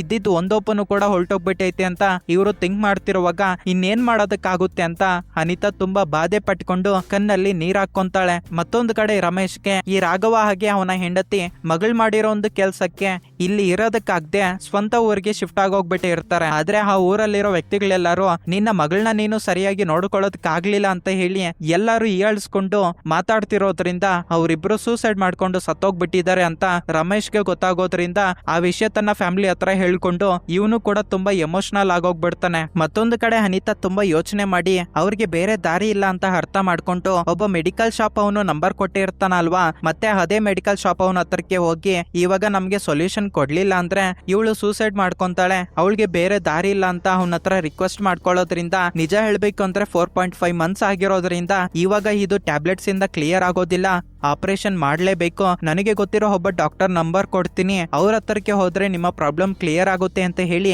ಮೀಡಿಯೇಟರ್ ನಂಬರ್ ನ ಕೊಡ್ತಾನೆ. ಆ ಮೀಡಿಯೇಟರ್ ಗೆ ಕಾಲ್ ಮಾಡಿ ಅಲ್ಲಿಗೆ ಹೋದ್ಮೇಲೆ ಮೀಡಿಯೇಟರ್ ನ ನೋಡಿ ಅನಿತಾ ಶಾಕ್ ಆಗೋಗ್ಬಿಡ್ತಾಳೆ. ಯಾಕಪ್ಪ ಅಂದ್ರೆ ಆ ಮೀಡಿಯೇಟರ್ ಮೊದ್ಲು ಈ ಹುಡುಗಿನ ಪ್ರೀತಿ ಮಾಡಿದ್ದೀನಿ ಅಂತ ಹೇಳಿ ಹಿಂದ್ಗಡೆ ಬಿದ್ದಿರ್ತಾನಲ್ವಾ, ಅವನೇ ಈ ಮೀಡಿಯೇಟರ್ ಆಗಿರೋದ್ರಿಂದ ಇಲ್ಲ ನಾನು ಅವನ ಹತ್ರಕ್ಕೆ ಹೋಗೋದಿಲ್ಲ, ಈ ವಿಷಯ ಏನಾದ್ರೂ ಅವನಿಗೆ ಗೊತ್ತಾದ್ರೆ ನನ್ ಮೇಲೆ ಇರೋ ಒಂದು ಕೋಪಕ್ಕೆ ನನ್ನ ತಂದೆ ತಾಯಿ ಹತ್ರ ಈ ವಿಷಯ ಏನಾದ್ರೂ ಹೇಳಿದ್ರೆ ಅವ್ರು ಈ ವಿಷಯನ ತಡ್ಕೊಳ್ಳೋದಕ್ಕೆ ಆಗೋದಿಲ್ಲ ಅಂತ ಅನಿತಾ ಹೇಳ್ತಿರುವಾಗ ನೀನ್ ಈ ತರ ಥಿಂಕ್ ಮಾಡೋದಕ್ಕೆ ಹೋಗ್ಬೇಡ, ನಾನೇ ಹೋಗಿ ಆ ಡಾಕ್ಟರ್ ನಂಬರ್ ಇಸ್ಕೊಂತೀನಿ ಅಂತ ಹೇಳಿ ಸ್ವಪ್ನ ಅವನ ಹತ್ರಕ್ಕೆ ಹೋಗಿ ನಂಬರ್ ಇಸ್ಕೊಂಡಿದ್ದಾದ್ಮೇಲೆ ಈ ಆಪರೇಷನ್ ಮಾಡಿಸೋದಕ್ಕೆ 50,000 ಬೇಕಾಗುತ್ತೆ ಅಂತ ಹೇಳ್ತಾನೆ. ಅದೇ ವಿಷಯನ ಅನಿತಾ ಹತ್ರ ಹೇಳಿದಾಗ ಮೊನ್ನೆನೆ ಅಲ್ವಾ 30,000 ಅಡ್ಜಸ್ಟ್ ಮಾಡೋದಕ್ಕೆ ನಾನಾ ರೀತಿ ಕಷ್ಟಪಟ್ವಿ, ಇವಾಗ 5,000 ಇದ್ದಕ್ಕಿದ್ದಂಗೆ ಎಲ್ಲಿಂದ ಬರುತ್ತೆ ಅಂತ ಹೇಳಿ ಅನಿತಾ ಯೋಚನೆ ಮಾಡ್ಕೊಂಡು ಮನೆಗೆ ಹೊರಟೋಗ್ಬಿಡ್ತಾಳೆ. ಇವಾಗ ಆಪರೇಷನ್ ಮಾಡಿಸ್ಲೇಬೇಕಾಗಿರೋ ಒಂದು ಸಿಚುವೇಶನ್ ಆಗಿರೋದ್ರಿಂದ ಆಪರೇಷನ್ಗೋಸ್ಕರ ಅಮೌಂಟ್ ಬೇಕು ಅಂತ ಹೇಳಿ ಇವರ ಮನೆಯಲ್ಲಿ ಸ್ವಲ್ಪ ಬಂಗಾರ ಇವಳಿಗೋಸ್ಕರ ತೆಗೆದಿಕ್ಕಿರ್ತಾರಲ್ವಾ, ಆ ಬಂಗಾರನ ಒಬ್ಬರಿಗೆ ಮಾರಾಕಿ 50,000 ಅಮೌಂಟ್ ನ ಇಸ್ಕೊಂತಾಳೆ. ಇವಳು ಈ ತರ ಬಂಗಾರನ ಮಾರಾಕ್ತಾ ಇರೋದನ್ನ ಪಕ್ಕದ ಮನೆಯಲ್ಲಿರೋ ಒಬ್ಬ ವ್ಯಕ್ತಿ ನೋಡ್ತಾನೆ. ನಂತರ ಇವರಿಬ್ರು 50,000 ಅಮೌಂಟ್ ಎತ್ಕೊಂಡು ಡಾಕ್ಟರ್ ಹತ್ರಕ್ಕೆ ಹೋಗಿ ಅಮೌಂಟ್ ಕೊಟ್ಟು ಆಪರೇಷನ್ ಮಾಡಿ ಅಂತ ಹೇಳಿದಕ್ಕೆ ಆವಾಗ ಆ ಡಾಕ್ಟರ್ ಇವಳ ಹೊಟ್ಟೆನ ನೋಡಿ ಶಾಕ್ ಆಗ್ತಾನೆ. ಯಾಕಪ್ಪ ಅಂದ್ರೆ ಇವ್ರಿಗೆ ಮೆಡಿಕಲ್ ಅವನೇ ಹೇಳ್ಕೊಟ್ಟಿರ್ತಾನೆ, ನಿನ್ಗೆ 4.5 ಮಂತ್ಸ್ ಅಂತ ಹೇಳೋದಕ್ಕೆ ಹೋಗ್ಬೇಡ, 3.5 ಮಂತ್ಸ್ ಅಂತ ಹೇಳು, ಆವಾಗ ಮಾತ್ರನೇ ಆ ಡಾಕ್ಟರ್ ಆಪರೇಷನ್ ಮಾಡ್ತಾನೆ ಅಂತ 3.5 ಮಂತ್ಸ್ ಅಂತ ಹೇಳಿ ಇವಳ ಹೊಟ್ಟೆನ ನೋಡಿದಾಗ ನನಗೆಲ್ಲೋ ಡೌಟ್ ಹೊಡಿತೈತಲ್ಲ ಅಂತ ಹೇಳಿ ಅವನು ಚೆಕ್ ಮಾಡಿದಾಗ ಇವಳಿಗೆ ಇವಾಗ 5 ಮಂತ್ಸ್ ಅಂತ ಗೊತ್ತಾಗುತ್ತೆ. 5 ಮಂತ್ಸ್ ಆಗಿದ್ರೆ ನಾನು ಆಪರೇಷನ್ ಮಾಡೋದಕ್ಕೆ ಹೋಗೋದಿಲ್ಲ, ಇದು ತುಂಬಾ ರಿಸ್ಕ್ ಅಂತ ಹೇಳಿ ಅವ್ರು ಎತ್ಕೊಂಡ್ ಬಂದಿರೋ ಒಂದು 50,000 ಅಮೌಂಟ್ ಅವ್ರಿಗೆ ರಿಟರ್ನ್ ಕೊಟ್ಟು ಇಲ್ಲಿಂದ ಹೊರಟೋಗಿ ಅಂತ ಹೇಳ್ತಾನೆ. ಆವಾಗ ಅನಿತಾ ಹಾಗೆ ಸ್ವಪ್ನ ಡಾಕ್ಟರ್ ಹತ್ರ ಕೇಳ್ಕೊಳ್ಳೋದ್ರಿಂದ ಇಲ್ಲ ಇದು ತುಂಬಾ ರಿಸ್ಕ್, ನಾನು ಅದನ್ನ ಮಾಡೋದಕ್ಕೆ ಆಗೋದಿಲ್ಲ ಅಂತ ಹೇಳಿ ಡಾಕ್ಟರ್ ಅಂತ ಇರ್ತಾನೆ. ಆವಾಗ ಇವರಿಬ್ರು ನೀವ್ ಇವಾಗ ಆಪರೇಷನ್ ಮಾಡ್ಲಿಲ್ಲ ಅಂದ್ರೆ ನಾನು ಸತ್ತೋಗ್ಬಿಡ್ತೀನಿ, ನನಗಿರೋದು ಅದೊಂದೇ ದಾರಿ, ಪ್ಲೀಸ್ ಸರ್ ನನ್ ಬಾಧೆ ಅರ್ಥ ಮಾಡ್ಕೊಳ್ಳಿ ಅಂತ ಕೇಳ್ಕೊಳ್ಳೋದ್ರಿಂದ ಸರಿ 1 ಲಕ್ಷ ಅಮೌಂಟ್ ಕೊಟ್ರೆ ನಾನ್ ಮಾಡ್ತೀನಿ ಅಂತ ಹೇಳಿ ಆ ಡಾಕ್ಟರ್ ಅಂತಾನೆ. ಆ ಮಾತನ್ನ ಕೇಳಿ ಸ್ವಪ್ನ ಸೀರಿಯಸ್ ಆಗೋಗ್ಬಿಡ್ತಾಳೆ. ಏನು ಆಟಗಳಾಡ್ತಾ ಇದ್ದೀರಾ, 50,000 ಅಂತ ಹೇಳಿ ಅಮೌಂಟ್ ಎತ್ಕೊಂಡ್ ಬಂದು ಕೊಟ್ಟಿದೀವಲ್ಲ, ಇನ್ನ 50,000 ಅಮೌಂಟ್ ಎಲ್ಲಿಂದ ತರೋದಕ್ಕಾಗುತ್ತೆ ಅಂತ ಹೇಳಿ ಡಾಕ್ಟರ್ ಹತ್ರ ಜಗಳ ಆಡ್ತಿರೋ ಒಂದು ಟೈಮಲ್ಲಿ ಡಾಕ್ಟರ್ ಕೂಡ ಇವಳ ಮೇಲೆ ಸೀರಿಯಸ್ ಆಗ್ತಾನೆ. ಸರಿಯಾಗಿ ಅದೇ ಟೈಮಲ್ಲಿ ಅನಿತಾ ಅವರ ಪೇರೆಂಟ್ಸ್ಗೆ ಇವಳು ಬಂಗಾರನ ಸೆಲ್ ಮಾಡಿದಾಳೆ ಅಂತ ತಿಳ್ಕೊಂಡು ಮಗಳಿಗೆ ಕಾಲ್ ಮಾಡಿ ಏನಮ್ಮ ನಿನಗೆ ಮಾಡ್ಕೊಟ್ಟಿರೋ ಒಂದು ಬಂಗಾರನ ಸೆಲ್ ಮಾಡಾಕಿದೀಯಂತೆ, ನಿನಗೆ ಅಷ್ಟೊಂದು ಬಾಧೆ ಏನಮ್ಮ ಬಂತು ಅಂತ ಹೇಳಿ ಅವ್ರಪ್ಪ ಕೇಳ್ತಿರುವಾಗ ಅವ್ರಪ್ಪಗೆ ವಿಷಯ ಗೊತ್ತಾಗೋಗ್ಬಿಟ್ಟೈತಿ ಅಂತ ಹೇಳಿ ಇವಳು ಫೋನ್ ಕಾಲ್ ನ ಕಟ್ ಮಾಡಿ ಅವರಿಬ್ರು ಜಗಳ ಆಡ್ತಿದ್ರೆ ಸ್ವಪ್ನನ ಸೈಡ್ಗೆ ಕರ್ಕೊಂಡೋಗಿ ನಿಜ ಮನೆಯಲ್ಲಿ ಗೊತ್ತಾಗೋಗ್ಬಿಟ್ಟೈತೆ, ಈ ಟೈಮಲ್ಲಿ ಜಗಳ ಆಡೋದು ಬೇಡ ಅಂತ ಹೇಳಿ ಅನಿತಾ ಡಾಕ್ಟರ್ ಕಾಲ್ ಹಿಡ್ಕೊಂಡು ನನಗೆ ಇವಾಗ ಇರೋದು ಇದೊಂದೇ ಆಪ್ಷನ್, ಇಲ್ಲ ಅಂದ್ರೆ ನಾನ್ ಸತ್ತೋಗ್ಬಿಡ್ತೀನಿ ಅಂತ ಅವನ ಕಾಲ್ ಹಿಡ್ಕೊಂಡು ಕೇಳ್ಕೊಂತಾಳೆ. ಇವಳು ಇಷ್ಟೊಂದು ಕೇಳ್ಕೊಂತ ಇರೋದ್ರಿಂದ ಇವಳ ಬಾಧೆನ ಅರ್ಥ ಮಾಡ್ಕೊಂಡು ಆಪರೇಷನ್ ಮಾಡೋದಕ್ಕೆ ಸರಿ ಅಂತ ಹೇಳಿ ಆಪರೇಷನ್ ಪ್ರೊಸೆಸ್ ಎಲ್ಲ ಕಂಪ್ಲೀಟ್ ಮಾಡಿ ಇವ್ರನ್ನ ಮನೆಗೆ ಕಳ್ಸ್ಕೊಡ್ತಾನೆ. ನಂತರ ಈ ಡಾಕ್ಟರ್ ಮೀಡಿಯೇಟರ್ ಆಗಿರೋ ಜೀವಾಗೆ ಕಾಲ್ ಮಾಡಿ ನೀನು ಕಮಿಷನ್ ನಿನಗೆ ಸೆಂಡ್ ಮಾಡಿದೀನಿ ನೋಡು ಅಂತ ಹೇಳ್ತಾನೆ. ಆವಾಗ ಜೀವ ಇತ್ಕೊಂಡು ನೀನು ಕಾಂಪೌಂಡರ್ ಆಗಿ ಇಷ್ಟೊಂದು ಕೆಲಸ ಮಾಡ್ತಾ ಇದೀಯಾ, ಇನ್ನ MBBS ಡಾಕ್ಟರ್ ಆಗಿದ್ದಿದ್ರೆ ಈ ಊರ್ನೇ ಮಾರಾಕ್ ಬಿಡ್ತಿದ್ದೇನೋ ಅಂತ ಹೇಳ್ತಾನೆ. ಆವಾಗ ರಿವೀಲ್ ಆಗೋ ಟ್ವಿಸ್ಟ್ ಏನಪ್ಪಾ ಅಂದ್ರೆ ಆಕ್ಚುಲಿ ಹೇಳ್ಬೇಕಂದ್ರೆ ಇವನು ರಿಯಲ್ ಡಾಕ್ಟರ್ ಡಾಕ್ಟರ್ ಅಲ್ಲ, ಡಾಕ್ಟರ್ ಪಕ್ಕದಲ್ಲಿ ಕೆಲಸ ಮಾಡ್ತಾ ಇರೋ ಕಾಂಪೌಂಡರ್ ಅಂತ ಗೊತ್ತಾಗುತ್ತೆ. ಕಾಂಪೌಂಡರ್ ಆಗಿದ್ರೆ ಏನೋ ಡಾಕ್ಟರ್ ಏನ್ ಕೆಲಸ ಮಾಡ್ತಿದ್ದಾನೋ ಅದೇ ಕೆಲ್ಸನೇ ತಾನೇ ನಾನು ಮಾಡ್ತಿರೋದು ಅಂತ ಹೇಳಿ ಇವನ್ ಅಂತಾನೆ. ಇನ್ನೊಂದು ಕಡೆ ಸ್ವಪ್ನ ಅನಿತಾನ ಕರ್ಕೊಂಡೋಗಿ ಇವಾಗ ಎಲ್ಲ ಪ್ರಾಬ್ಲಮ್ ಕ್ಲಿಯರ್ ಆಗೋಗ್ಬಿಟ್ಟೈತಲ್ಲ, ಇವಾಗ ಯಾಕೆ ಕಣ್ಣಲ್ಲಿ ನೀರ್ ಹಾಕೊಂತ ಇದೀಯ ಅಂತ ಅನಿತಾ ಹತ್ರ ಕೇಳಿದಾಗ ಆವಾಗೆ ರಿವೀಲ್ ಆಗೋ ಇನ್ನೊಂದು ಟ್ವಿಸ್ಟ್ ಏನಪ್ಪಾ ಅಂದ್ರೆ ಅನಿತಾ ಆ ಡಾಕ್ಟರ್ ಕಾಲ್ ಹಿಡ್ಕೊಂಡು ಪ್ಲೀಸ್ ಸರ್ ನನಗೆ ಬೇರೆ ದಾರಿ ಇಲ್ಲ, ಇದೊಂದೇ ದಾರಿ ಇರೋದು ಅಂತ ಕೇಳ್ಕೊಂತಾಳೆ ಅಲ್ವಾ. ಆ ಟೈಮಲ್ಲಿ ಅವನು ಸರಿ ನೀನು ನೋಡೋದಕ್ಕೆ ತುಂಬಾ ಸುಂದರವಾಗಿದೀಯಾ, ನಾನ್ ನಿನ್ ಜೊತೆ ಒಂದು ಬಾರಿ ಇಂಟಿಮೇಟ್ ಆಗ್ತೀನಿ, ನಂತರ ನೀನ್ ಕೊಟ್ಟಿರೋ ಒಂದು ಹಣಕ್ಕೆ ಆಪರೇಷನ್ ಮಾಡ್ತೀನಿ ಅಂತ ಹೇಳೋದ್ರಿಂದ ಇವಾಗ ಇವಳಿಗೆ ಒಂದು ತಪ್ಪನ ಬಚ್ಚಿಡೋದಕ್ಕೆ ಇನ್ನೊಂದು ತಪ್ಪು ಮಾಡ್ಲೇಬೇಕಾಗಿರೋ ಒಂದು ಸಿಚುವೇಶನ್ ಅಲ್ಲಿ ಸಿಕ್ಕಾಕೊಂಡ್ಬಿಟ್ಟಿರೋದ್ರಿಂದ ಇಲ್ಲೇ ಗೊತ್ತಾಗೋ ವಿಷಯ ಏನಪ್ಪಾ ಅಂದ್ರೆ ಆ ಡಾಕ್ಟರ್ ಇವಳ ಜೊತೆ ಮಲ್ಕೊಂಡು ಮತ್ತೆ ಆಪರೇಷನ್ ಮಾಡಿ ಕಳ್ಸಿರ್ತಾನೆ ಅಂತ ಗೊತ್ತಾಗೋದ್ರಿಂದ ಸ್ವಪ್ನಾಗೆ ತುಂಬಾ ಕೋಪ ಬಂದು ಆ ನನ್ ಮಗ ಈ ತರ ಮಾಡೋದ್ನ, ಆ ನನ್ ಮಗನ್ನ ನಾನೇ ಸಾಯ್ಸಾಕ್ ಬಿಡ್ತೀನಿ ಅಂತ ಹೇಳಿ ಮತ್ತೆ ಕ್ಲಿನಿಕ್ ಒಳಗಡೆಗೆ ಹೋಗ್ತಿರ್ತಾಳೆ. ಅದೇ ಟೈಮ್ ಅಲ್ಲಿ ಅನಿತಾಗೆ ಅವ್ರಪ್ಪ ಕಡೆಯಿಂದ ಕಾಲ್ ಬರೋದ್ರಿಂದ ಅದನ್ನ ನೋಡ್ಕೊಂಡು ತುಂಬಾ ಬಾಧೆ ಪಟ್ಕೊಂಡು ಇವಳು ಮನೆ ಕಡೆ ನಡ್ಕೊಂಡು ಹೋಗ್ತಿರೋ ಹಾಗೆ ತೋರಿಸಿ ಮೂವಿನ ಇಲ್ಲಿಗೆ ಎಂಡ್ ಮಾಡ್ತಾರೆ. ಈ ಮೂವಿ ನಿಮ್ಗೆ ಇಷ್ಟ ಆಯ್ತು ಅಂತ ಅನ್ಕೊಂತ ಇದೀನಿ. ಇಷ್ಟ ಆಗಿದ್ರೆ ಕಮೆಂಟ್ ಸೆಕ್ಷನ್ ಅಲ್ಲಿ ಎಸ್ ಅಂತ ಹಾಕಿ ಅದ್ರ ಜೊತೆಗೆ ಈ ಮೂವಿ ಬಗ್ಗೆ ನಿಮ್ಮ ಒಪಿನಿಯನ್ ನ ಶೇರ್ ಮಾಡಿ. Thanks for watching this video. Next ಇನ್ನೊಂದು ಇಂಟ್ರೆಸ್ಟಿಂಗ್ ಆಗಿರೋ ವಿಡಿಯೋ ಮುಖಾಂತರ ನಾನ್ ನಿಮ್ಮನ್ನ ಮೀಟ್ ಆಗ್ತೀನಿ. ಸೈನಿಂಗ್ ಆಫ್ ನಿಮ್ಮ ಅನಿರುದ್ಧ್.